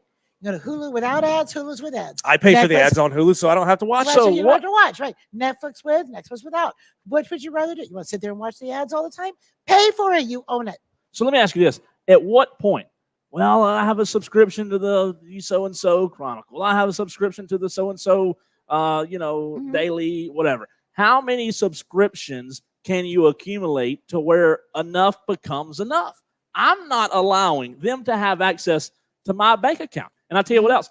Well, we'll start at one penny. 1 penny, you can get the full year subscription. Well, that automatically makes you smarter than Shohei Ohtani because he gave access to his bank account and lost $4.5 million. Do you think I'm going to believe that it's only going to stay $1 for a year? Well, no. How are you going to make money on $1 a year? No, but but the whole thing is that you're going to either pay the $1 a year, okay, or the $5 a year, or whatever the price might end up being in 10 years or 15 years. But also, you're going to get the content that you asked for, okay, that you want. Okay, you don't have to sit through all this free radio and hear somebody say, I wouldn't pay for anything. I'll wait until, here's what I'll do. I'll let you pay for it, and then I'll wait till you put it on Facebook, and I'll see it for free. You can do that. That's what I'll do. You can do that. Absolutely. Okay. All right, so Melissa, you go with Diesel on this one? You go with D on that one. Ding, ding, ding. Let's do it, Brandon. Round 2. There are brand new rules in the NFL that are changing kickoffs and making them all mamby-pamby. I hate this crap. The new rule will change where the defending team, the kicking team, gets to stand to start the play. They will start on the 40-yard line with the receiving team all standing between the 35 and the 30. You got to kick the ball into a certain zone or else nothing changes. It's all the same. And we're essentially eliminating the onside kick, one of the most exciting plays in the league. I don't care if it doesn't work very often or not. How's it exciting if it doesn't work? When it works, it's great. You just got to get better at running it, man. 6%. So this play is essentially going away, and it's all in the name of player safety. That's the whole point, right? We don't want these guys eggs scrambled when they're 35 years old. We want to keep them safe in the league and making money off them for as long as we possibly can. I can't stand this new rule. This guy to my left loves it. At the end of the day, I love a team in the NFL. They're no good, but I love them. If they, the Dallas Cowboys? Yes. If they make a run, that's not the point. That's not the topic. Let's stay on topic. No wonder you can't get it right. Melissa is hammering down today. Melissa, listen. Go, Bucks, go. So if I have a team, and at the end of the year, I want to see, even if I don't have a team, I want to see the Super Bowl or whatever game it is played. Well, let's say, for example, last year, if it were the Chiefs in the Super Bowl and 2 of their best players were hurt, nobody would think, oh, it's going to be a great Super Bowl. 2 of their best players are hurt. Okay, well, let's say they're playing against the Bills as we're literally being served. I have no idea what this is. This purple train. Starbucks is hooking us up. That looks okay, this good. looks like something. Is there alcohol in it? Well, there can be. You got a section right over there. Ooh, I look have at no this. idea. We were boys and girls. I think it's an FCC violation. Oh, that's really good. It's not alcohol. We were greeted with some. Bing, what bing, is bing, it? bing, bing. Wow. It's coffee. We were greeted That's with coffee? Yeah, unique coffee. That's scary. I'll be drinking this every day. I don't care if I look frou-frou with a purple drink. How about the this? sprinkles so on you can top. play football in the new rules. Delicious. For those on the stream. I said, let's all just have all the players sit around in a circle, lock arms, sing a song, and then the kicker can try to kick it into the circle. Purple drink. Yes. So to finish what I was saying, everybody wants to see the teams at the end of the season with their best players on the field. The Chiefs versus the 49ers would not be a good game if Deebo Samuel and let's say before Tyreek Hill got traded. How do you know that? How do you know? Because they're getting paid money for a reason. They're the starters for a reason. But the thing is that you're making a determination that down the bench is not going to be any good. It's not going to be. How do you know that? Because they're bench players for a reason. No, they're bench players because they're second. Because in line, they're no good. Training. Because they're or no they good. might be the first round draft pick, and If they were any good, Melissa, ball, they wouldn't be on the bench. No, that doesn't necessarily mean it. That means they have a good bench. That means So- they have a good backup plan. But you think that they can only get hurt in the kickoff? I think the kickoff, what I've been told from the statistics we've been given, the kickoff is the most injury-prone play in the NFL. More injuries happen on the kickoff than any other play. So my point is, if that's true, if what you're saying is the biggest play for injuries is the kickoff, I don't want to see players get hurt. I'm not for cast around legs and players on stretchers. Well, I I'm don't not like either, seeing but I think that what we kind could of do stuff. to avoid that is we take the football and we walk it over to the other team and we hand it to them. That's not a bad idea. Okay. When you hand it, to can you give them a back All right, rub or hand a it- And massage? let them walk it down the field to a certain spot and then start the next play. There you go. That's Okay. a fantastic. And you're not allowed to get within 50 feet of them. You're really Okay. going to sit here and both of y'all are going to tell Football me is that football for y'all wanna crying out see- loud. but Everybody is trying to kill concussions, this Melissa, concussions. damn. You don't want to Oh. see concussions. You know what? Their brain is mush to begin with. Okay, listen, redesign the helmet, okay? You know, in Put them in bubble NASCAR, wrap. How about it? in NASCAR, they redesigned the Hans device. Okay, right? You just redesign the equipment. Listen, everybody's trying to turn these sports and men in general into pansies. Well, if we keep I having don't these, go there to see them be pansies. if we keep having You these see them, Okay. you go to see them demolish each other. Okay, if we could go back a little bit, a few years when they didn't even have real helmets, I mean, that would be great. Okay, these guys are now listen in Little League and in high school and all these things coming up. I agree with that. I agree with you on that. Okay, but you don't care about older men. I think when you're going to be paid that amount of money, that you do not need to go out there in a tutu. You accept the risk. You get Right. paid a tremendous amount of Okay. money. You accept the risk. Yes, I think So you do. can I ask If there's you- less can I risk ask of a injury, serious literally question? anyone could walk out there and play the game because nobody can touch me. I don't mean to turn this sideways. And I hate to tell you that, but you mentioned these people that wouldn't be good. But none of them are on the kickoffs. Well, no, Tyreek Hill and guys like that. I mean, Yeah, but Devin that Hester, amount- no, but the- Devin Hester for the Chicago Bears back in the day. Maybe. He was back in the day. well back in the day. let me ask this. You want to change the game for two guys. No, I'm not saying change the game. Oh, come The on. I'll star tell you of the this. shows are not even on the field. I may really, at one time I may would have agreed with you guys, but I sat and watched on live television, and I don't mean to turn this sad and negative. Oh, I know. I watched what happened with DeMar Hamlin, That was and horrible. I never wanted to experience the feeling that I had Mhm. ever again, Right. because it was terrible. Yeah. So if the potential for that happening on a kickoff could exist, I don't want that to ever happen. But that didn't happen on kickoff. Yes, but it could though. Well, so could the world end tomorrow and the sky falling or something else. I mean, you cannot play a sport of football. But that's what we have technology for, okay. to give us better analytics to You're say legislating the game scared. no. Right. I'm not You're saying terrified of what Now, could listen, happen. I think that players coming up in development age, absolutely. Okay, I think we should protect them in any way possible because it is too young for them to hit each other the way they do. Okay, but I think when you get into the NFL, you take that risk, and What about their kids? I mean, I think that their kids probably benefit greatly from them. Their kids playing are gonna be football. rich. They benefit greatly Okay. if their dad's there, right? Well, If he has a I mean, terrible you head make it sound injury like and dies people of are CT. dropping dead every 5 minutes. No, It's I not agree the with you. I case, agree with okay? you. I'm just saying I I'm think for they're player I safety. think they're changing the rules for a few. Okay, when there are better options. So who wins this fight, Diesel or Cole? Oh God, Diesel, you do again. Oh Two my gosh! for Okay. two. But I don't. I'm not trying to play favorites. I promise. Yes. Okay, but That's right. All right, we got one more to go. Let's see if I can make this thing a clean There's sweep. no way. Brandon, what you got?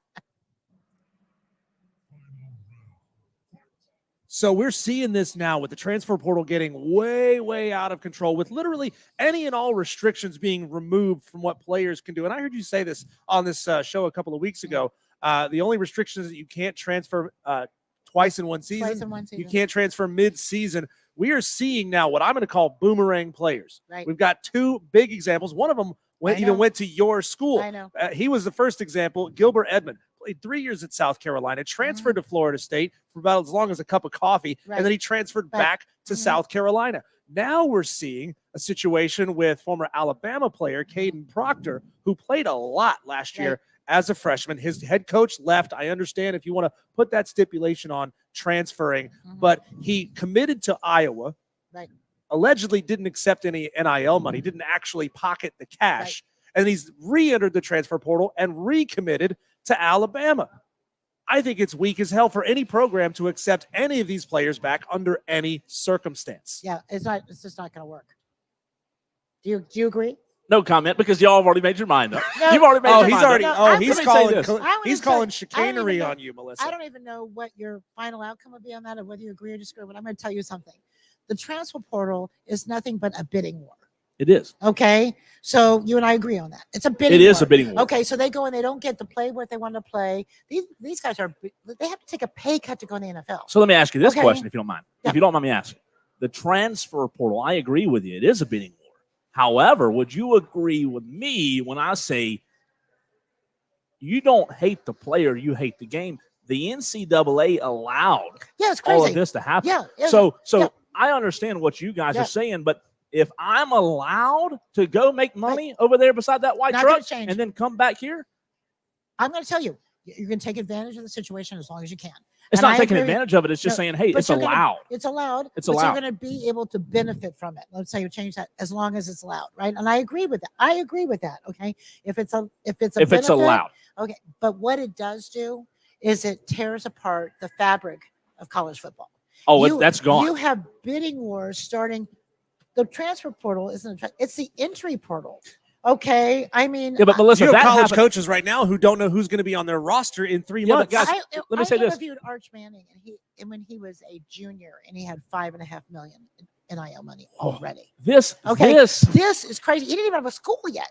you're talking about taking the fabric out of college football. That happened as soon as NIL and transfer portal entered. The day that happened, it's gone. It's ruined. I don't want to say ruined.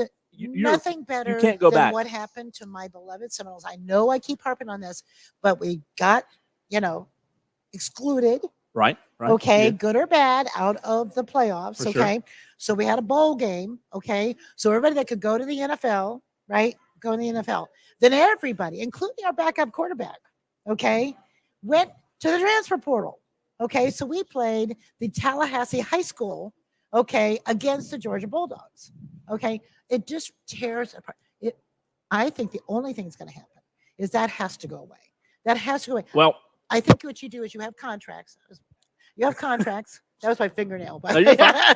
you have contracts with the university. Uh-huh. All that money needs to go into the university, to the AD. The whole reason we have this whole situation right now is because the money has gone away from the university into the player pocket, which actually means into an agent pocket. I did 3 NILs. I did Sam Howell. I did Justin Ross and Pickens from Georgia. Each one of them, $90,000 a piece. Right. First year you could do NIL. Every single one of them was like herding cats, lovely young men. Okay. for sure. I worked with an NFL style agent. They got 40% of that money. Can I ask you a question, though? Not to go on down a rabbit trail here, but Diesel and I talked about this earlier. You're talking about having contracts.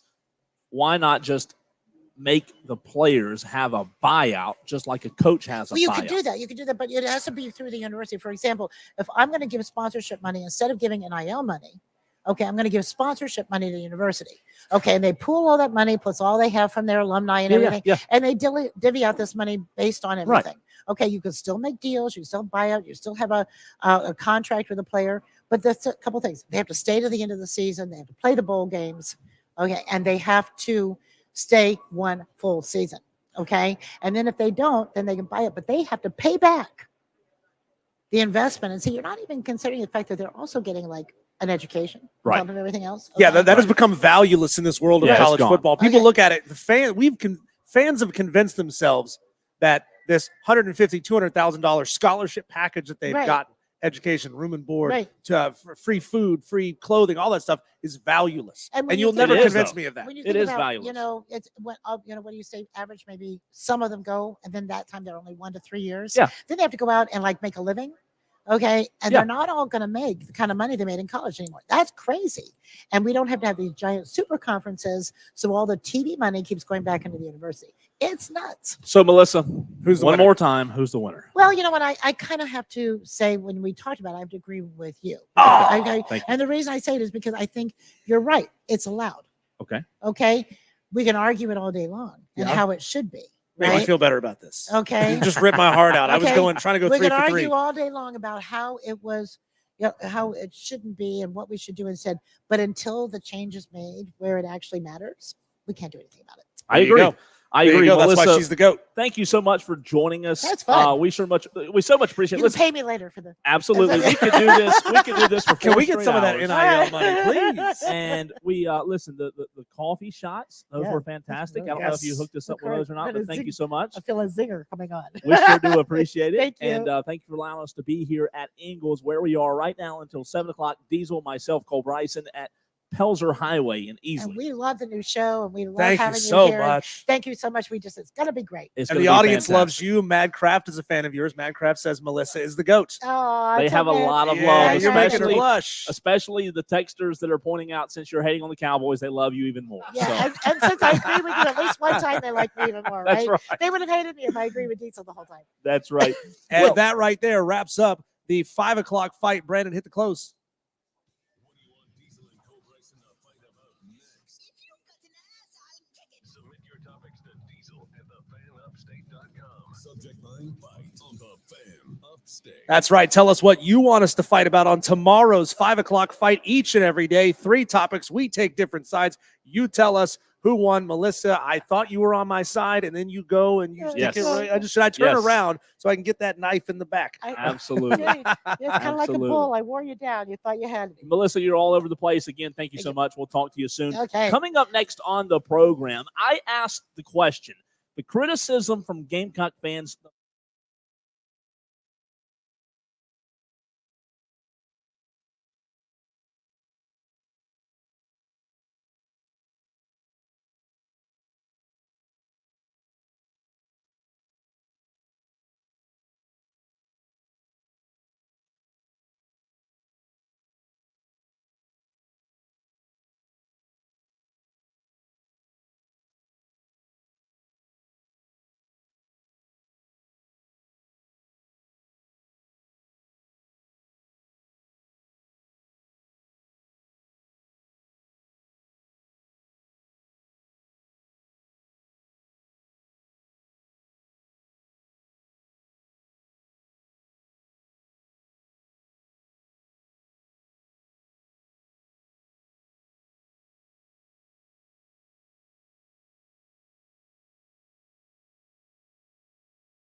go play Florida in the Super Regional last year.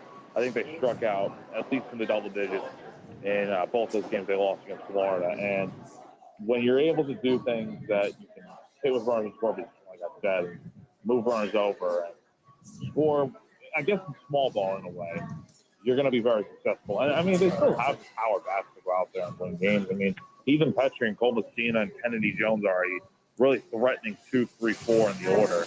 And when you combine that with the rest of the guys in their lineup, they can do a lot of damage. You know, one thing, Jack, that I have always said over the last few years, and this is something we talk about a lot, but it seemed like Mark Kingston, and I want to ask you if there was any, talk or conversation about this, not using it as an excuse, but Mark Kingston in his first few years, I don't know if I've ever seen a coach as unlucky with the injury bug as he was. Is that something that was talked about? And it's maybe, I don't want to jinx it, but maybe seems like that little jinx or curse might be lifted as they're finally starting to play some healthy baseball. I mean, a few years ago, they couldn't even get into the season without their best guys getting hurt. Yeah, no, I think that's totally right. I think with the injury bug, that's something that really, when you look at the last year, it really bit them in the butt. They were rolling, I think, getting as high as maybe number 3 in the country, and then you see some guys get affected by injuries, and it messes things up. I mean, they were slumping into Hoover at the SEC tournament, and then luckily they got a few guys back, and then they go right back to playing good ball come NCAA tournament time. And unfortunately, it didn't carry over into the Super Regionals. But I think that's something that's definitely hurt them over the years.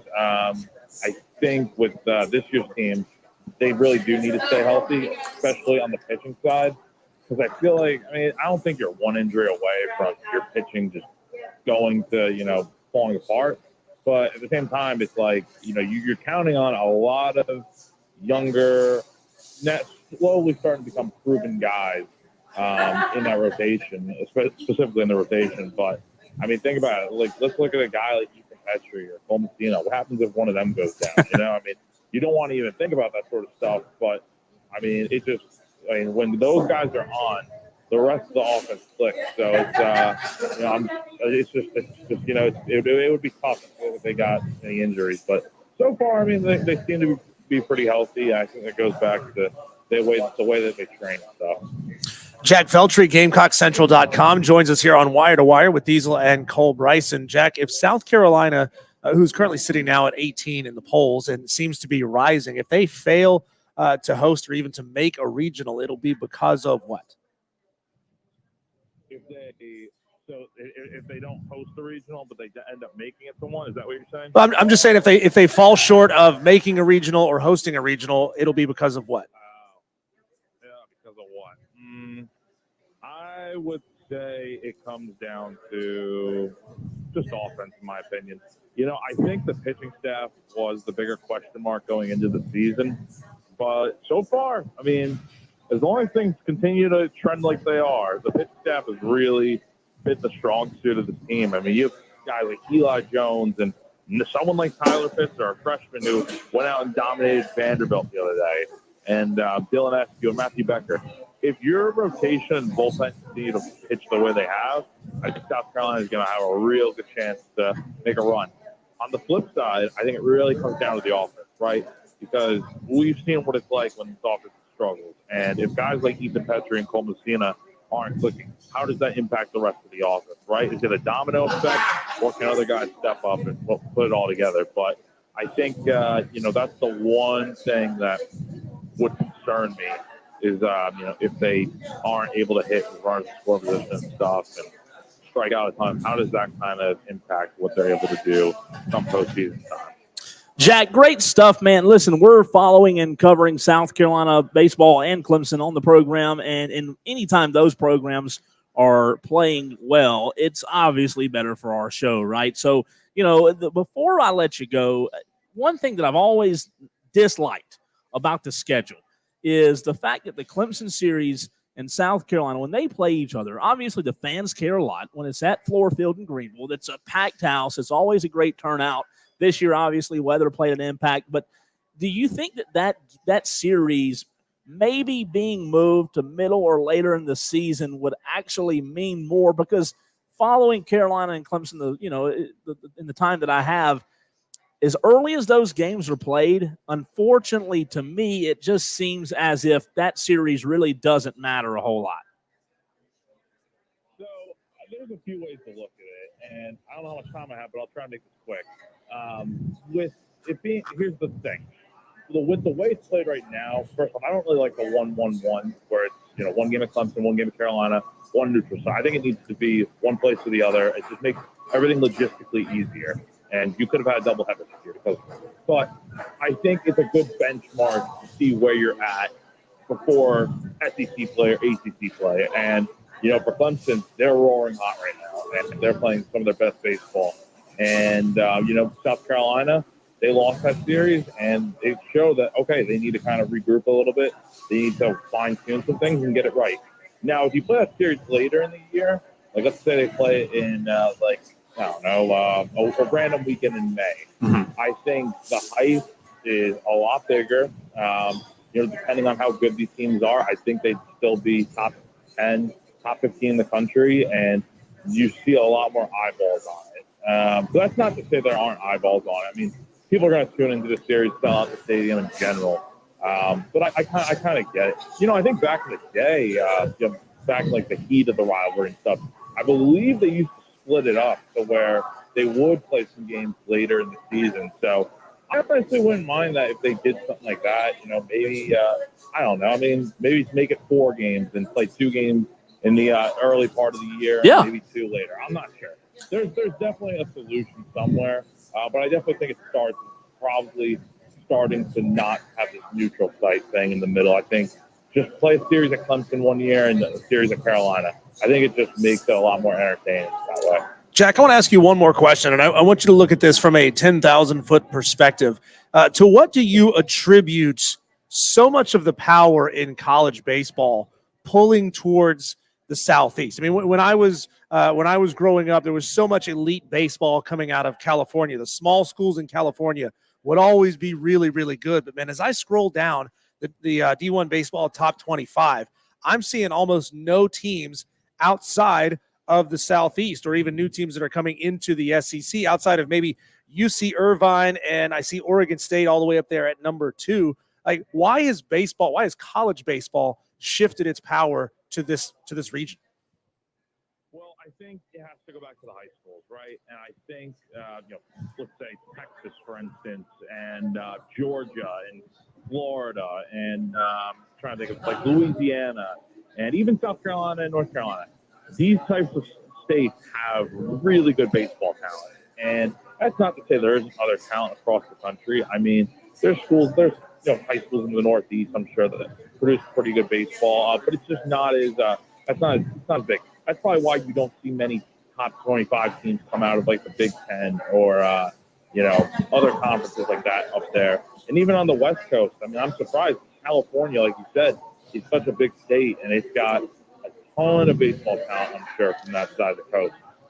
But yeah, I mean, when you look at the East Coast and the Southeast specifically, there's a reason why playing in the SEC, in my opinion, is the toughest thing to do, especially as a road team, just because you're getting the best in, and every weekend.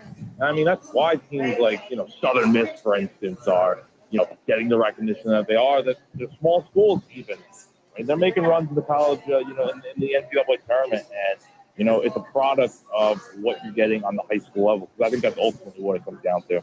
Without a doubt. I think that's a great answer and a great question, Diesel. I like the way you answered that, Jack. Hey, listen, appreciate your time, man. Look forward to doing it again. Great coverage with Gamecock Central, Wes, and those guys. Everybody over there has always been great to work with. We appreciate you taking time to hop on with us.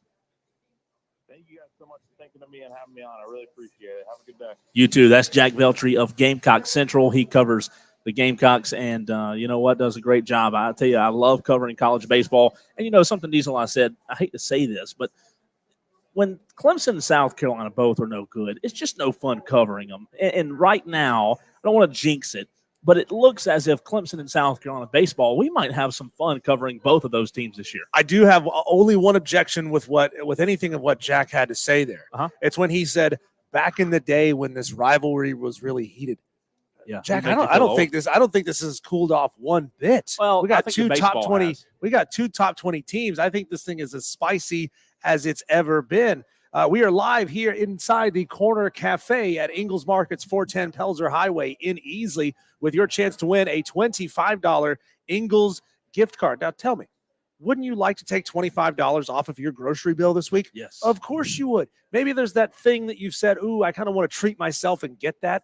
But like, nah, better not. It's like $20. It's more than I really want to just throw at something. Well, you can do that today. Right here, if you come in and you put your name in the hat and you pick the correct product that we are describing here at Ingles Markets, every single product that we do on this game is featured in every single Ingles Market. And let's see if you know what product it is that we're talking about here, okay? It's time for clue number 3. Clue number 1 is that Ingles sells this product in its modern form, but this product is actually a very old invention. Number 2, not only does Ingles sell this product, but we use it inside and outside of our buildings. And clue number 3, the newest clue, we all use this, and without it, life would be very different. Oh, so it can go back to being butter. No, that is not the answer. But if you think you know the answer and you want to score a $25 Ingles gift card, then come on down here, whisper it into Corey's ear, drop your name in the hat. If you got the right answer, you could win this $25 gift card. We're live here, 410 Pelzer Highway in Easley, having a great time. Taylor was here. Melissa Level was here. She ruled in my favor more times than she ruled in your favor. She's on trying to be today's nice. 5 o'clock fight. You can come down and meet her. She's the all-star of this show. Yes. And when we come back, we go back down the rabbit hole of the NIL and transfer portal discussion. We didn't really get anything from the audience. Nothing great yet. Everybody's still trying to make their unilateral decisions of what they want to see happen in college football, but you got to give something to get something. And we're going to go back down that hole next here on Wire to Wire with Diesel and Cole Bryson. Unfiltered sports insanity on Wire to Wire with Cole Bryson and Diesel on the Fan.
This is the Fan Upstate. It's a brand new show right here on the Fan Upstate. Wire to Wire is the name. Diesel and Cole Bryson, and we emanate today live from 410 Pelzer Highway in Easley at Ingalls Markets right here, man. This place is humming. It is packed. Great, you know why man. people come in to a store like this instead of choosing other options? They come in based on quality. They come in based on price, and they come in based on selection. Everything they're looking for is here for the lowest prices in town. That's why a market like this becomes such a part of the fabric of a community. And we can't thank Melissa Level and the crew enough for bringing us out here this week. You still have a chance to win a $25 gift card to Ingalls if you know the answer to today's clue. The clue number one is Ingalls sells this product in its modern form, but this product is actually a very old invention. Clue number two, not only does Ingalls sell this product, but they use it inside and outside of their building.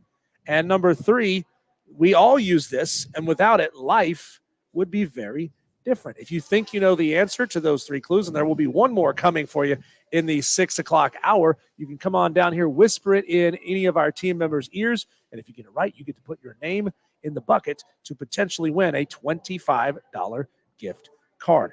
So, Cole, we talk a lot on this show because it is easily one of the top three biggest buzzworthy topics in college athletics now. It drives people nuts.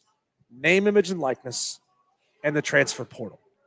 A lot of our listeners look at players who indulge in these two aspects of college football as being selfish players who are only out for themselves and only want to make a quick buck. They don't really love football for the purity of the game. Well, guess what?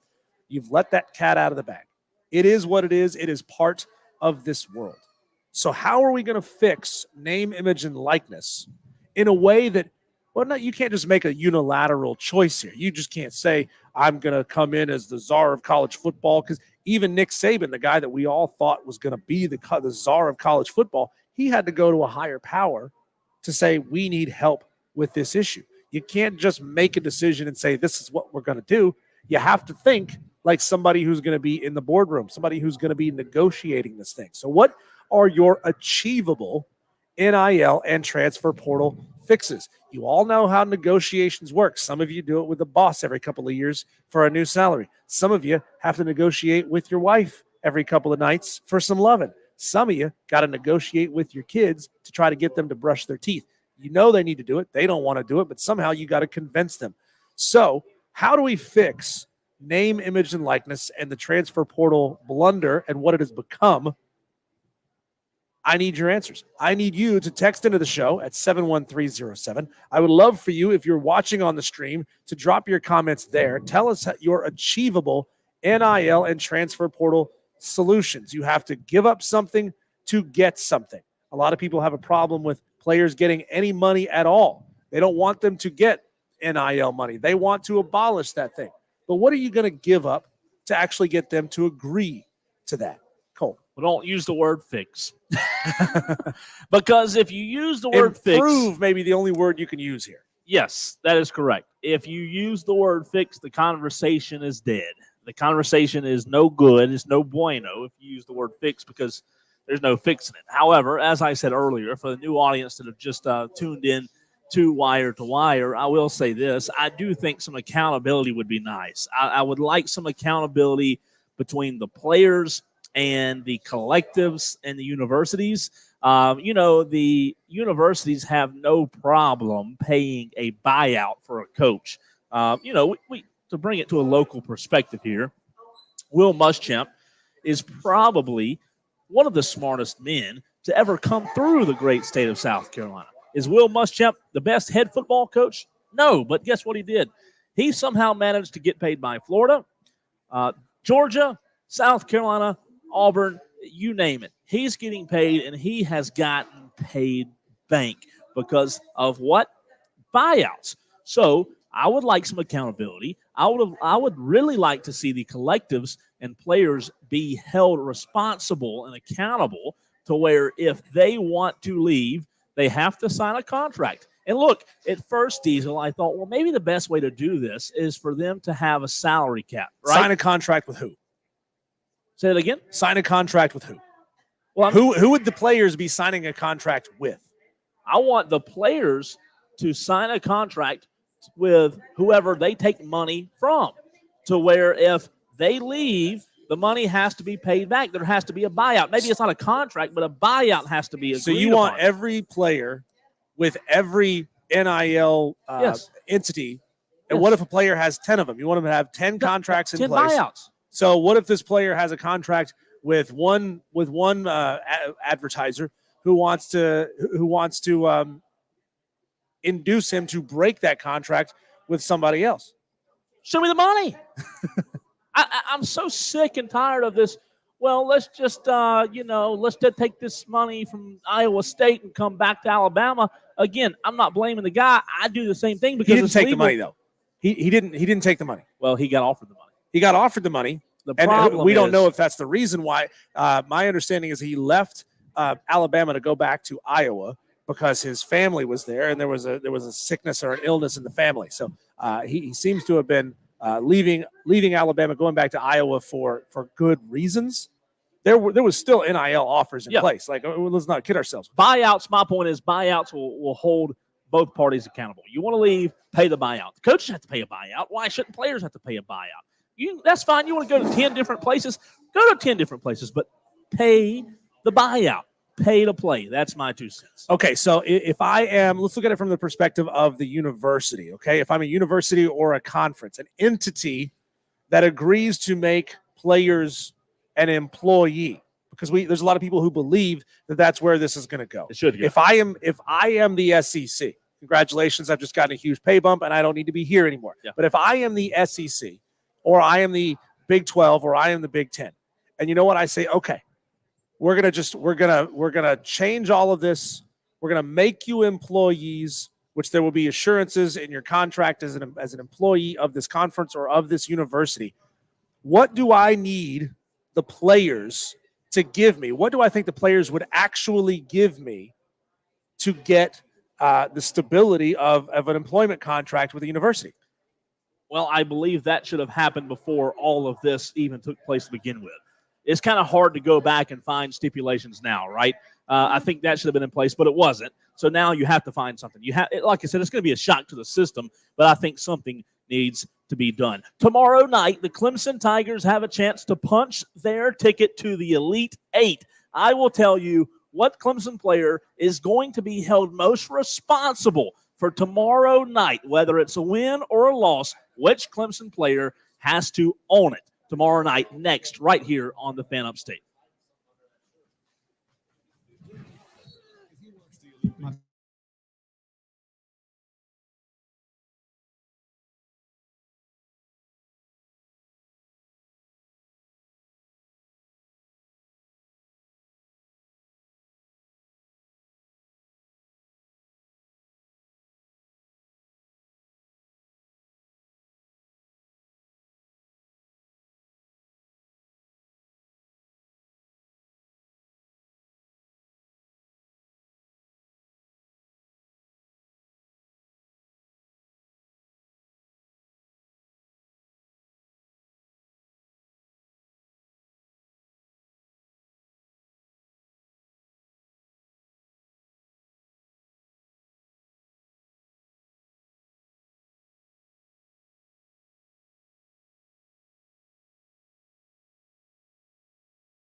last weekend may have been one of the best non-football weekends for Clemson in a long, long time. However, what we have not talked about, Diesel, is what could happen tomorrow night if somehow, some way, Clemson can pull off the win. Once again, they are underdogs against Arizona. I'm Cole Bryson. He's Diesel. You can get your thoughts in 71307. Start your message with fan. Lawton Swan, I asked him the question on Monday. What was last weekend with Clemson taking down Florida State in 3 games, coming back to win 2 of them, being down by 9 runs, and then beating Baylor on Sunday? Was that the greatest weekend in college or Clemson history when it comes to non-football athletics? He said he thinks that it may have been. However, Clemsoning is something that we have been That's like a about. trigger word for Clemson fans. It is a trigger word. It drives them nuts. But Clemsoning has not happened this season. Well, the way Clemson started the season, they were red hot. They won, I think 11. In a very weak out of conference schedule. Yeah, they went 11-1. And all of a sudden, they started to taper off. So we thought to ourselves that maybe Clemsoning may be starting to happen this season. However, even after a bad stretch to end the season, Brownell figures out a way to win a game dominantly against New Mexico, and for the large majority of the game against Baylor, dominate. We preview tomorrow Clemson versus Arizona, a somehow, some way possibility for Clemson to knock off Arizona. I said coming into the break that I think one player for Clemson will be responsible for making sure this happens. And we teased it on Monday when we talked about Clemson in the game against Baylor, but I'll say it again today. I do think Clemson wins tomorrow, but Diesel, I think P.J. Hall has to show up tomorrow. It's very odd that your leading scorer is also the player that is most prone to foul trouble on your team. That's not a good sign. I don't know if you're a basketball guy or not, you the listener, but usually your leading scorer, you don't want him to be the one getting in the most foul trouble. However, with Clemson's case, it is. We have seen time and time again when P.J. Hall gets emotional, sometimes he acts just a little wild. Things get tight for him. He doesn't play his best ball when he gets emotional, and he can foul out. We've seen it twice. He's their leading scorer. But in my opinion, Diesel, the big four, Hall, Gerard, Chase Hunter, and Shefflin, they all have to be big. There's no doubt about that.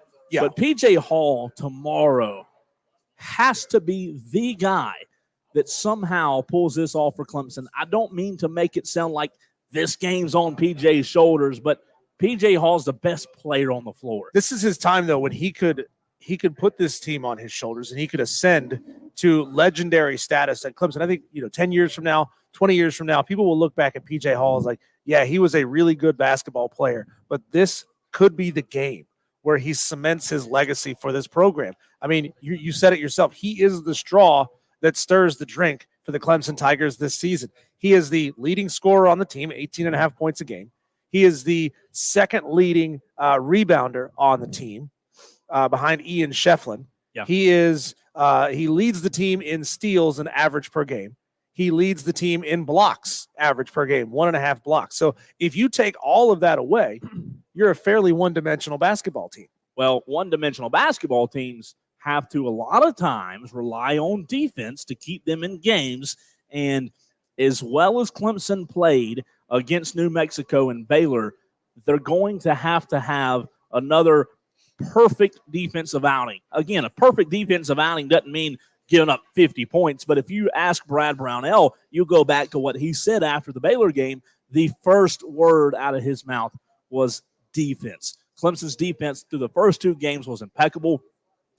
The big four that I talked about with Hall, Gerard, Hunter, and Shefflin, those guys can defend at an elite level. However, what I'm interested to see tomorrow, as I said earlier, I do think Clemson will win, but Clemson at times this season, example the Georgia Tech loss, at times has relied a little too heavy on the 3 ball. I will be interested to see tomorrow, Diesel, if Arizona starts off hot. Let's say they get going offensively. Arizona does. They hit some shots. they put Clemson in a tough spot, right? It's harder to come back rather than what Clemson's done the past 2 games and play with a lead, right? Against New Mexico and Baylor, they were able to play with a very nice lead at times and allow their defense to kind of set the pace of play. I really want to see if Arizona comes out guns a-blazing, which you mentioned the other day, Arizona's offense is really, really good.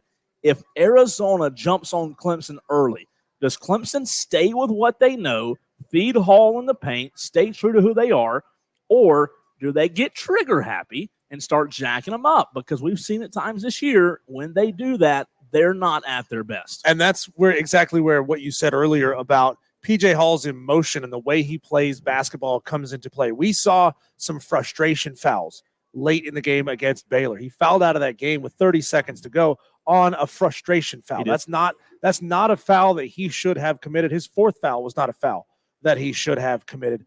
Look, Clemson has to keep Arizona to a manageable point total in this game. They have to hold them somewhere in that 75-point range, and then we have to see Clemson sort of outscore themselves over the course of the season. So I went to the expert. You go straight to the horse's mouth on these kinds of things.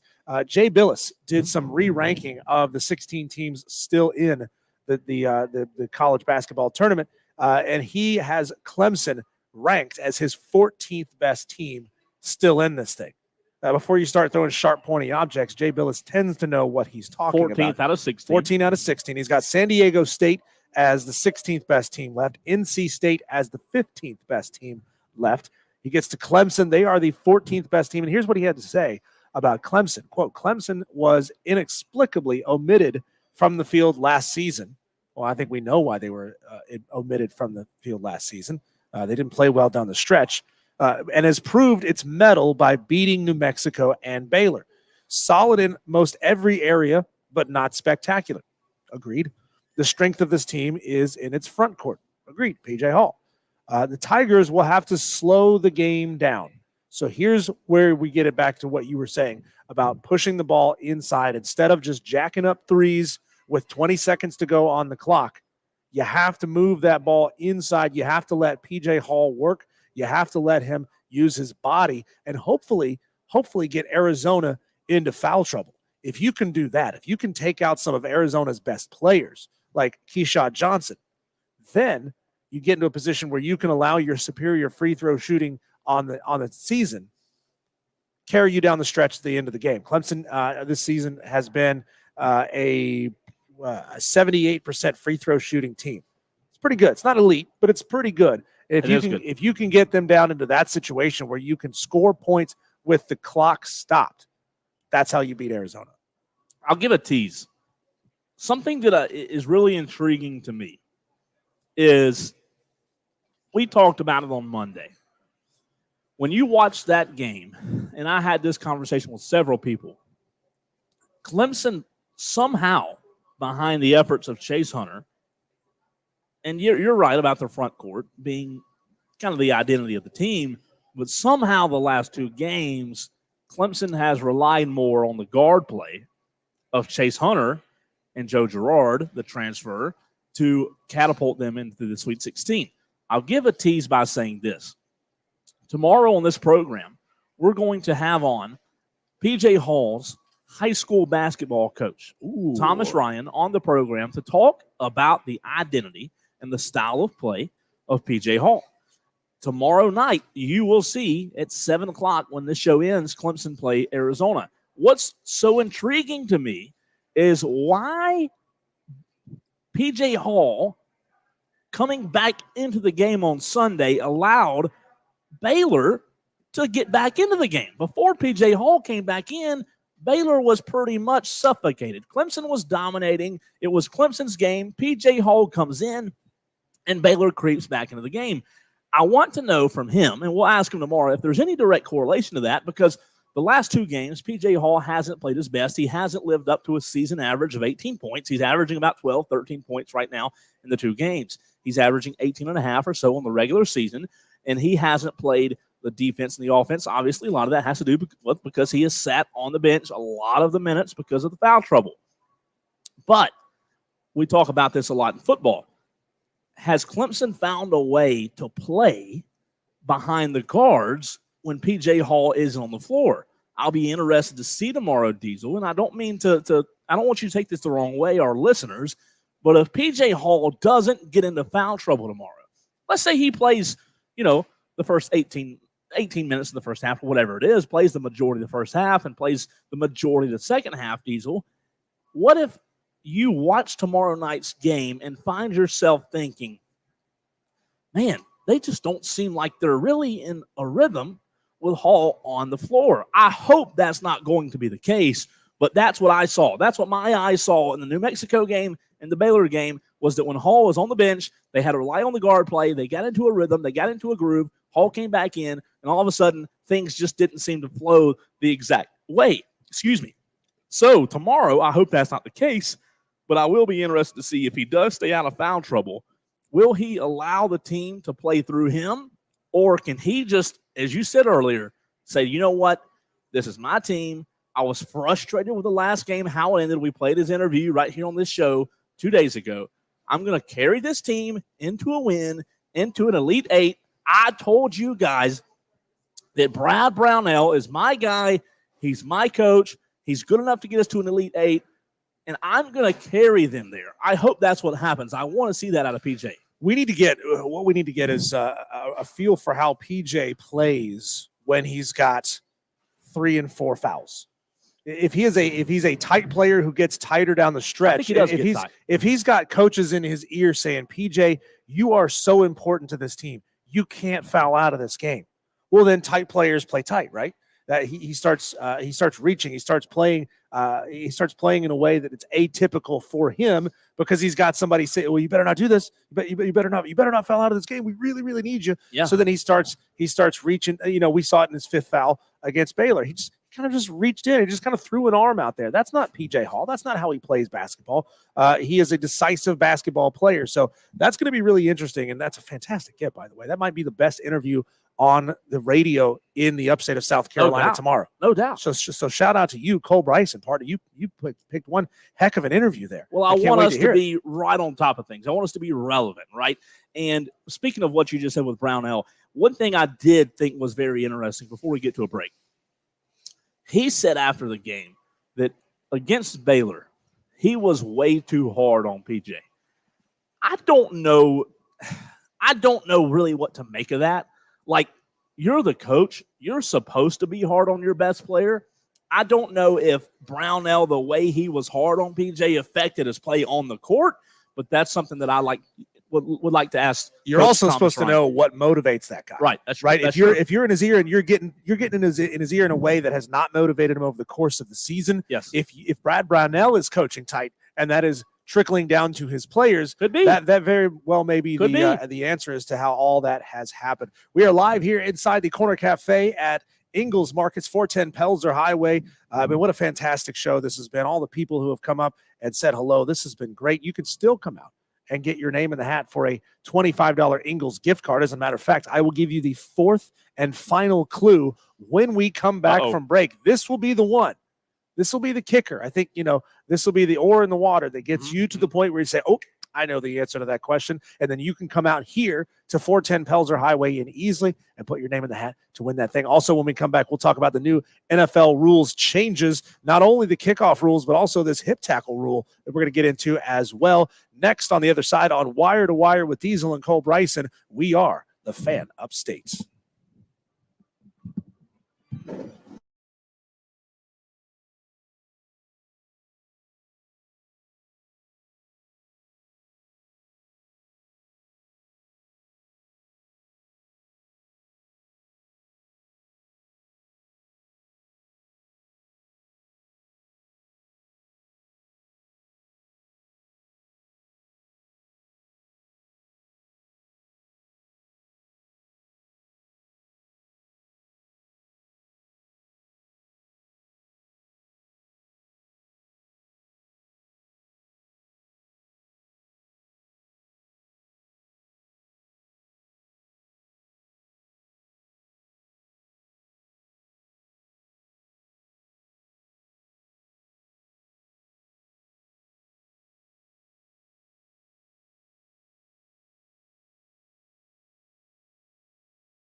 win this thing.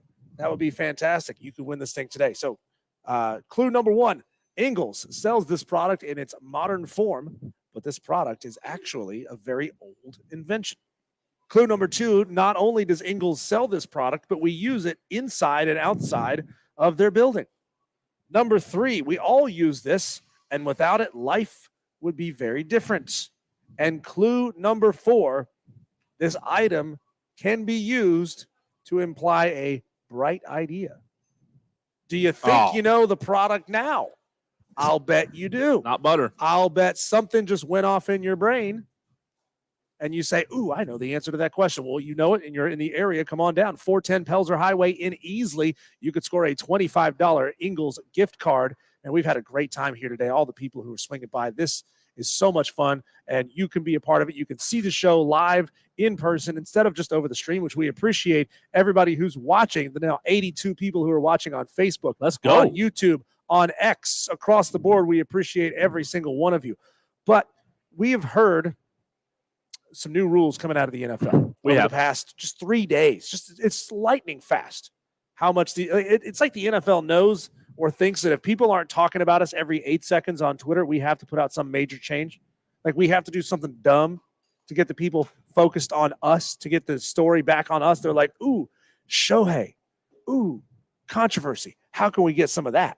Well, you get it like this. The NFL has implemented 2 big new rules. The first rule here that we have not yet talked about on the show today was voted in unanimously by the owners, but was rejected by the NFL Players Association.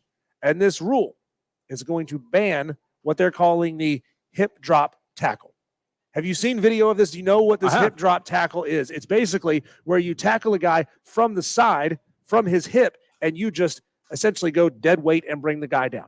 That is now going to be a 15-yard penalty in the NFL. Well, that's stupid. It is stupid. It's really stupid. If you watch any of these videos that the NFL is releasing as examples of what this hip drop tackle is, you're like, oh, that's a tackle. It happens. That's just a tackle.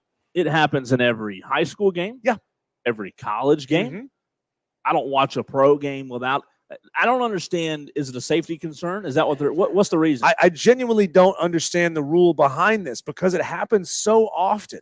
And here's the thing, Cole. Like we know that as these rules have changed over the years and have been implemented, all of these rules are meant to benefit the offense. That's where the NFL is going. And they want this to essentially be what the NBA has become, where teams are scoring 140 a night and nobody's playing any defense anymore because you can't. Okay? So you see this happen all the time. You see it anytime a player, the ball carrier gets behind. I don't know how you can prevent it. Yeah, I know. It's a leverage thing. Yeah, you get a ball player, you get a player behind you, you got to run him down, you got to tackle him, you're probably doing a hip drop tackle. Yeah. If you've got a receiver slanting across the middle and you just grab him, he's coming across you laterally, you're going to have to hip drop tackle him. It's unfathomable how this play, this foul is not going to be called 5, 10, 15 times in a game, and you know that this is going to be absolutely detrimental to defenses when they're trying to make stops. Well, luckily, because of the kickoff rule, this will probably take a back seat and we'll never hear about it again. I'm not kidding. I would not be a bit surprised for this to happen, be implemented, and us to never hear about it once every now and then. But you know as good as well as I do, once the season starts, the focus during preseason as well as the regular season, the talking heads on national sets, us, everyone will be wanting to know how the kickoffs go. And that rule change that was denied by the Players Association, as you're talking about, I don't even think, if it was the only rule, maybe we hear about it, maybe we don't. My prediction is we don't, because the other rule that we'll get to, we talked about it earlier with a kickoff, that's so prevalent, that's so intriguing. The XFL does it.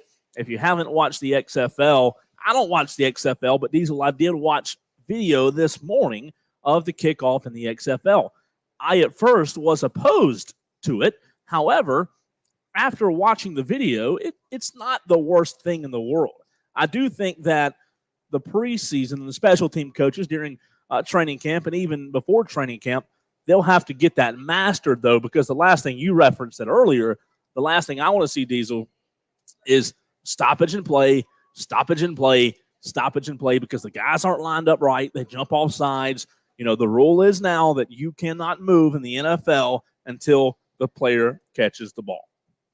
Yeah, so basically the way this rule is going to work is that the kicker will still kick off from the same place he always had, but instead of lining up with him on the ball, the kick team defenders will now line up on the opposing 40-yard line. Okay, so they are going to be moved up 20 yards, 25 yards, not good at math here off the top of my head, 15 yards, 25 yards, excuse me. They will be moved up so that essentially they are given less time to get up to speed to collide with the receiving team players. Now, the kicker will have to kick the ball into what's called the receiving zone. That's between the 20-yard line and the goal line. Yeah, but he's going to try not to. He's going to try not to. So, which may effectively render this rule moot, right? If these guys have big legs and they're going to boot it out of the end zone anyway, we may not see this rule actually come into play an awful lot. However, so if the ball lands between the 20 and the goal line, they have to play it. The ball is live. It has to be played. You cannot call for a fair catch at the 5-yard line. You can't take a knee at the 5-yard line. No. If you catch it short of the goal line and short of the 20, which they're all going to kick it past the 20, then you have to return the ball. That is the big rule here. If the ball goes into the end zone, it's a touchback just like usual. So that's going to be the big change here. Less room for these players to get up to speed and run into each other at full speed. So they hope that this is going to increase kickoff returns to nearly 60% of the time, which I don't believe. I don't buy that that's going to happen unless you move the ball back 5 more yards for these kickers to have to kick it farther. That's the only way. In 2023, only 20% of kickoffs were returned. We're looking now at a potential of 60% of kickoffs being returned. So we'll have to wait and see how much this plays out, just how much this rule comes into fruition. What really bugs me about this rule, though, is it eliminates the onside kick. Well, and I know what you're going to say here, which is, well, it's almost never successful anyway. I understand that, okay? We all agree that it's almost never successful. But how do we try to effectively increase the potential for a sudden change of possession? If you score late in the game and you're now down 5 points, right? You want to get the ball back because if you kick off deep, the game is over. Now we're ending games with a minute to play. So, yeah, I don't know what are you shaking your head for. If a team could just take a knee 3 times and run out the clock, the game is over. There's no reason to even play the final minute of the game. So where I disagree is coaches now already are game planning late in the game knowing that the onside kick isn't going to work. The game plan is not going to be any different. Coaches know now that they have to score late in the game or make a stop, as you were saying. I don't think that aspect of it with the onside kick is going to be any more different on the fourth quarter of a game in the situations where they need to stop or they have to get 5 points, as you were referencing, because coaches already knew beforehand onside kicks in the NFL don't work anyway. Well, then why do they ever try? Because all the onside kick is going to do is going to give them better field position. It does, but at some point you have to try it. It works less than 6% of the time in the NFL. 6% of the time it works every time. 6% of the time it works every time, but I'd rather have that 94 than the 6, right? Right. So my biggest issue with this is it takes out the potential for a sudden change of possession. Maybe they can implement or somebody can strategize a new way to get the ball back if they really have to have it down at the end of the game.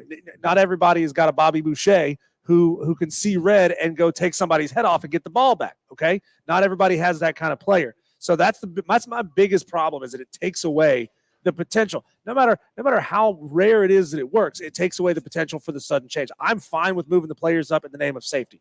Got no issue with that whatsoever. But the problem is, some of the biggest voices in football are opposed to these rules. San Francisco owner Jed York is one of 3 owners who have voted against this proposal. He says, quote, one of how many? One of 3.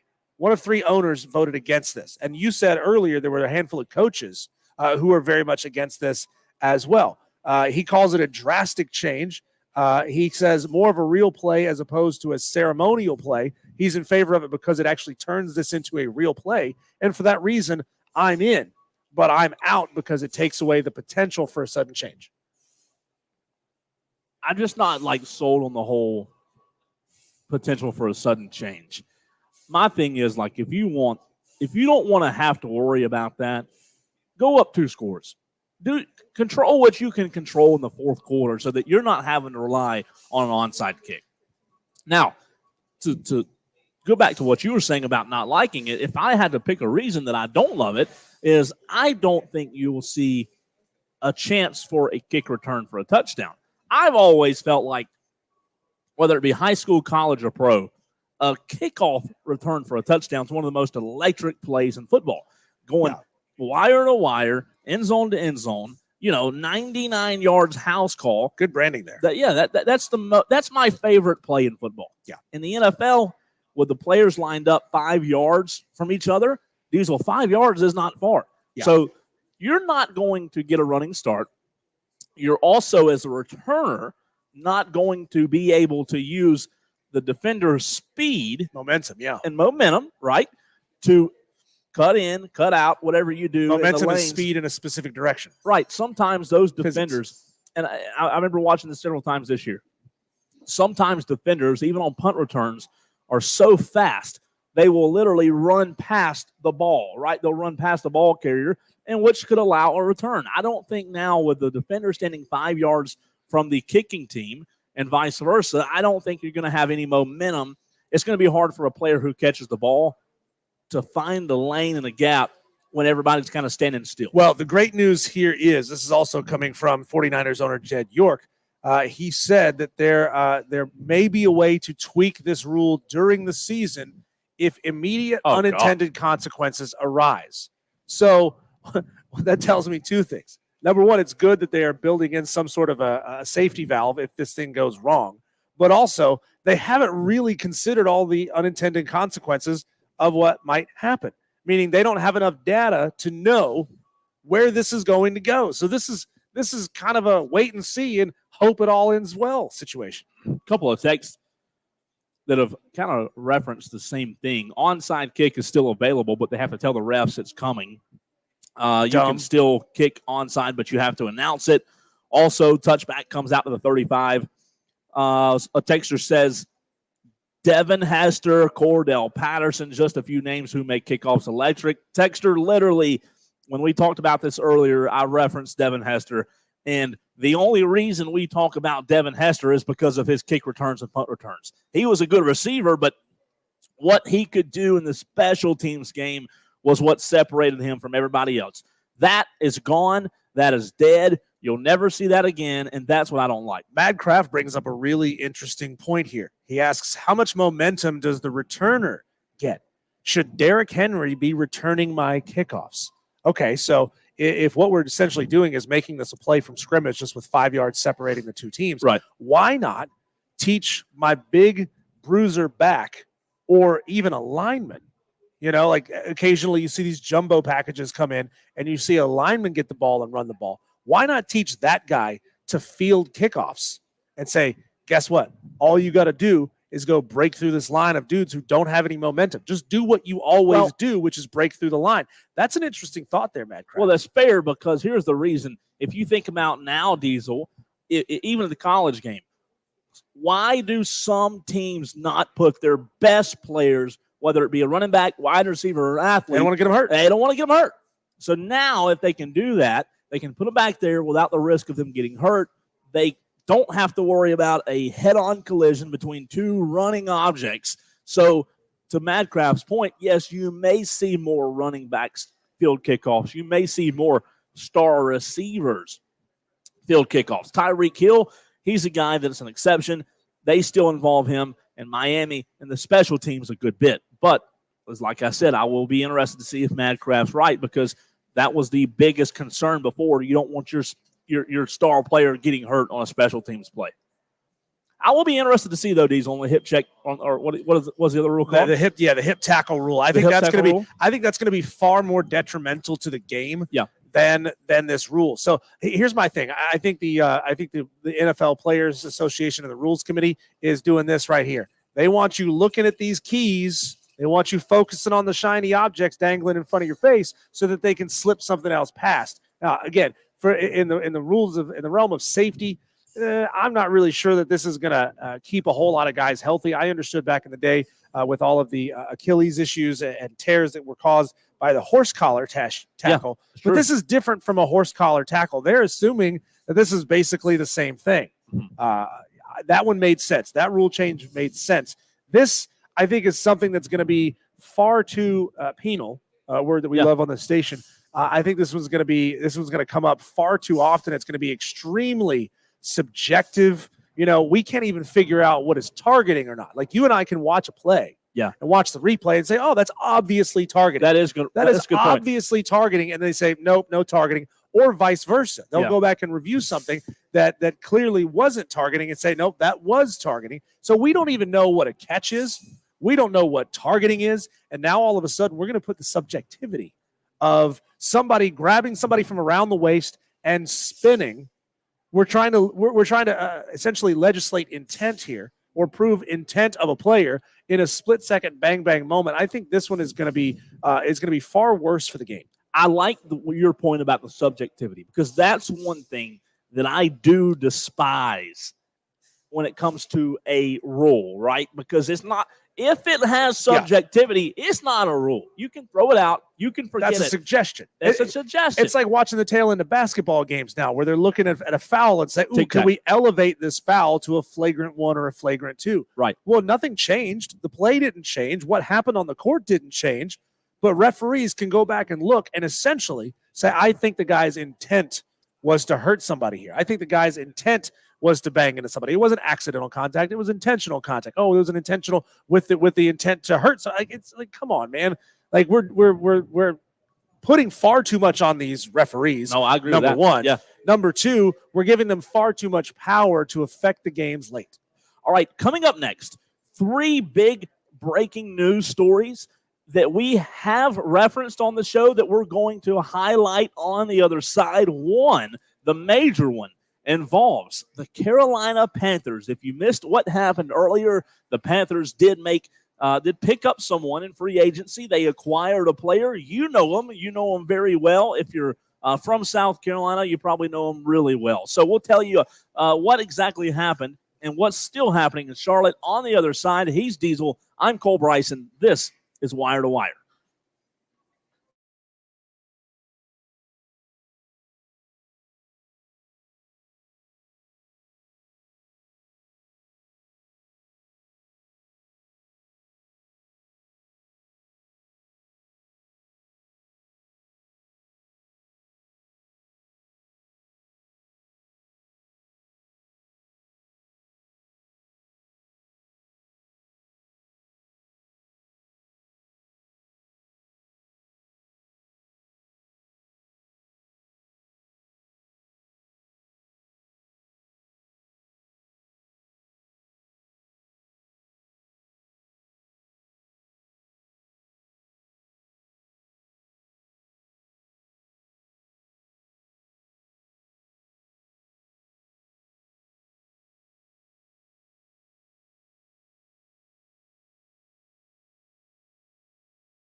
That's what I'm talking about. Diesel and Cole Bryson on the Fan Upstate.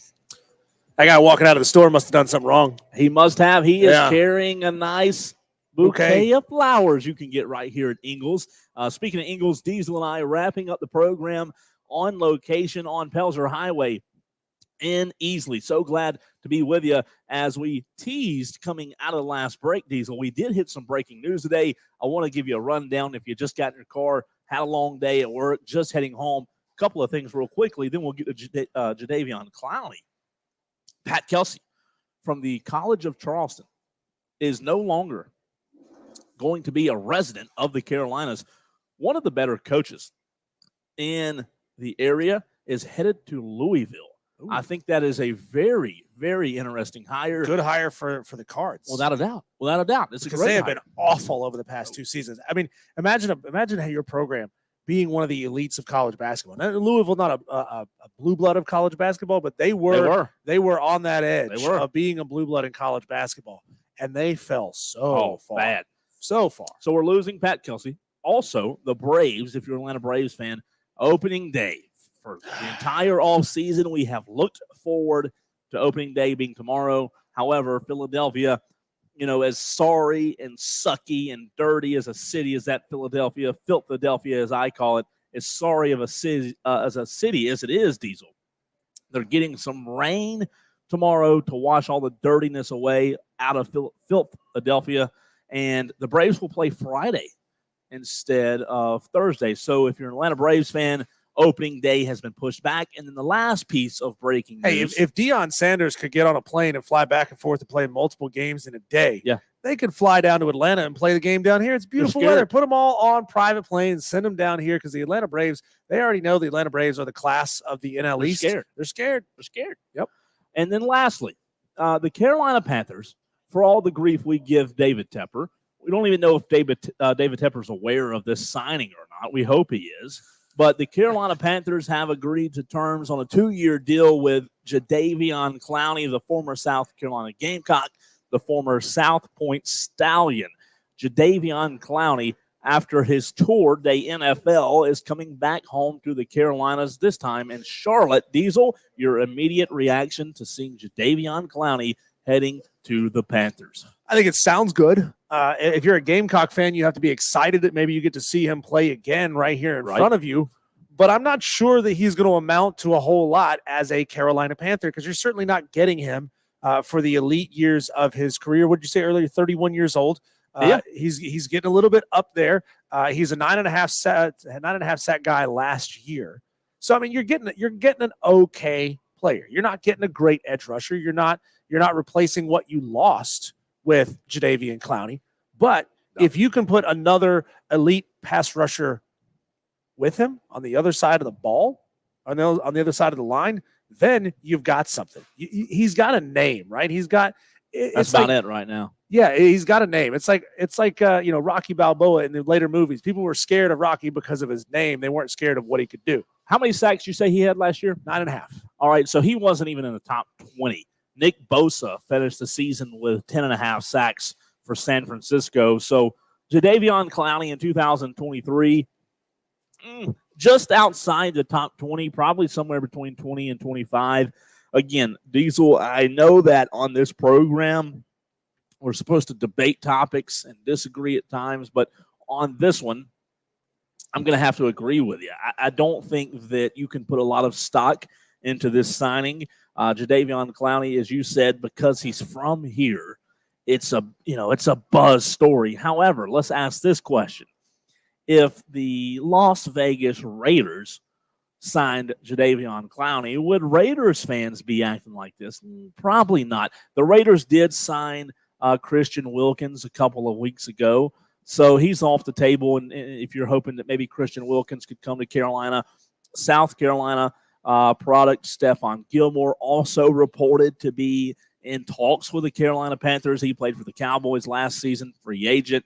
Carolina Panthers are trying their best to get Stephon Gilmore and maybe develop some sort of AARP defense because they'd have 31-year-old Jadeveon Clowney who's not in his prime, and I'm 32, 33-year-old Stephon Gilmore, who's definitely not in his prime. Still a good player. Yeah, like going into last season, Stephon Gilmore was the sixth best player at his position in the NFL, 81.1 grade from PFF. So he's not a bad player. He's not. But you're not going to get a ton out of him. I don't know much about these two guys' injury history over the past couple of seasons. That's what I was about to say. Now, how available are they going to be as you get older and older and older? Those injuries start to compile, Yes. and then you get to the point where you're out a couple of games. So, I mean, are we going to see a J.C. Horn situation instead of a guy that maybe can't get on the field? We see guys who are getting knocked out constantly. Stephon Gilmore, as of late, within the last 3 years, has had some injury trouble. He avoided it last year in Dallas. However, he is 33 years old. So the injury bug, as you said, is creeping up on him. For a DB to be 33 years old, there's not a ton of value from the player's standpoint. Like, the Panthers probably could use a guy like that. He did play in Carolina for a year, as you mentioned, Diesel, back in 2020 or 2021. But I just don't know that either of those additions, will they make the defense? Will they improve the defense if Gilmore does come? Sure, they'll improve the defense because you do have two veteran guys, one of which who played for a very, very good franchise and won a Super Bowl. However, I just don't know that we can put too much stock into the Jadeveon Clowney signing.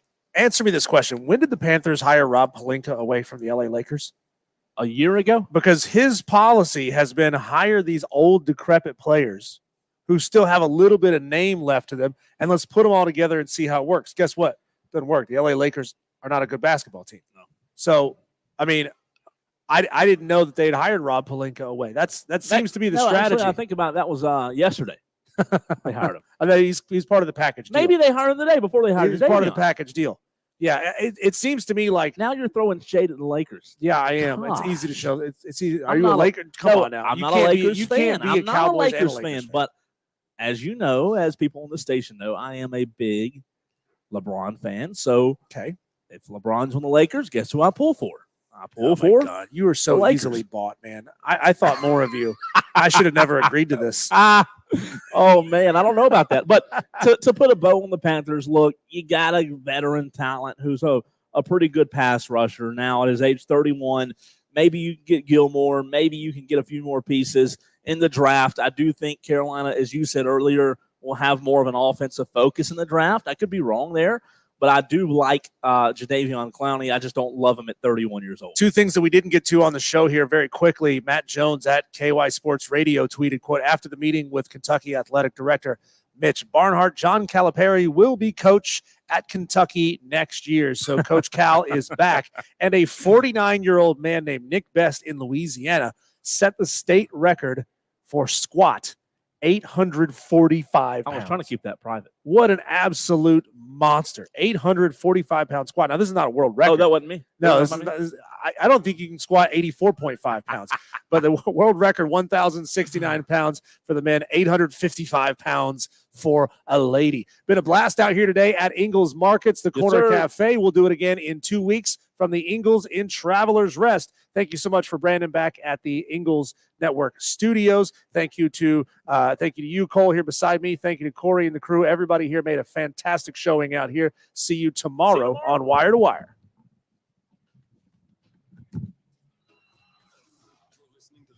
And see you guys on the stream tomorrow as well. Thanks, guys, so much.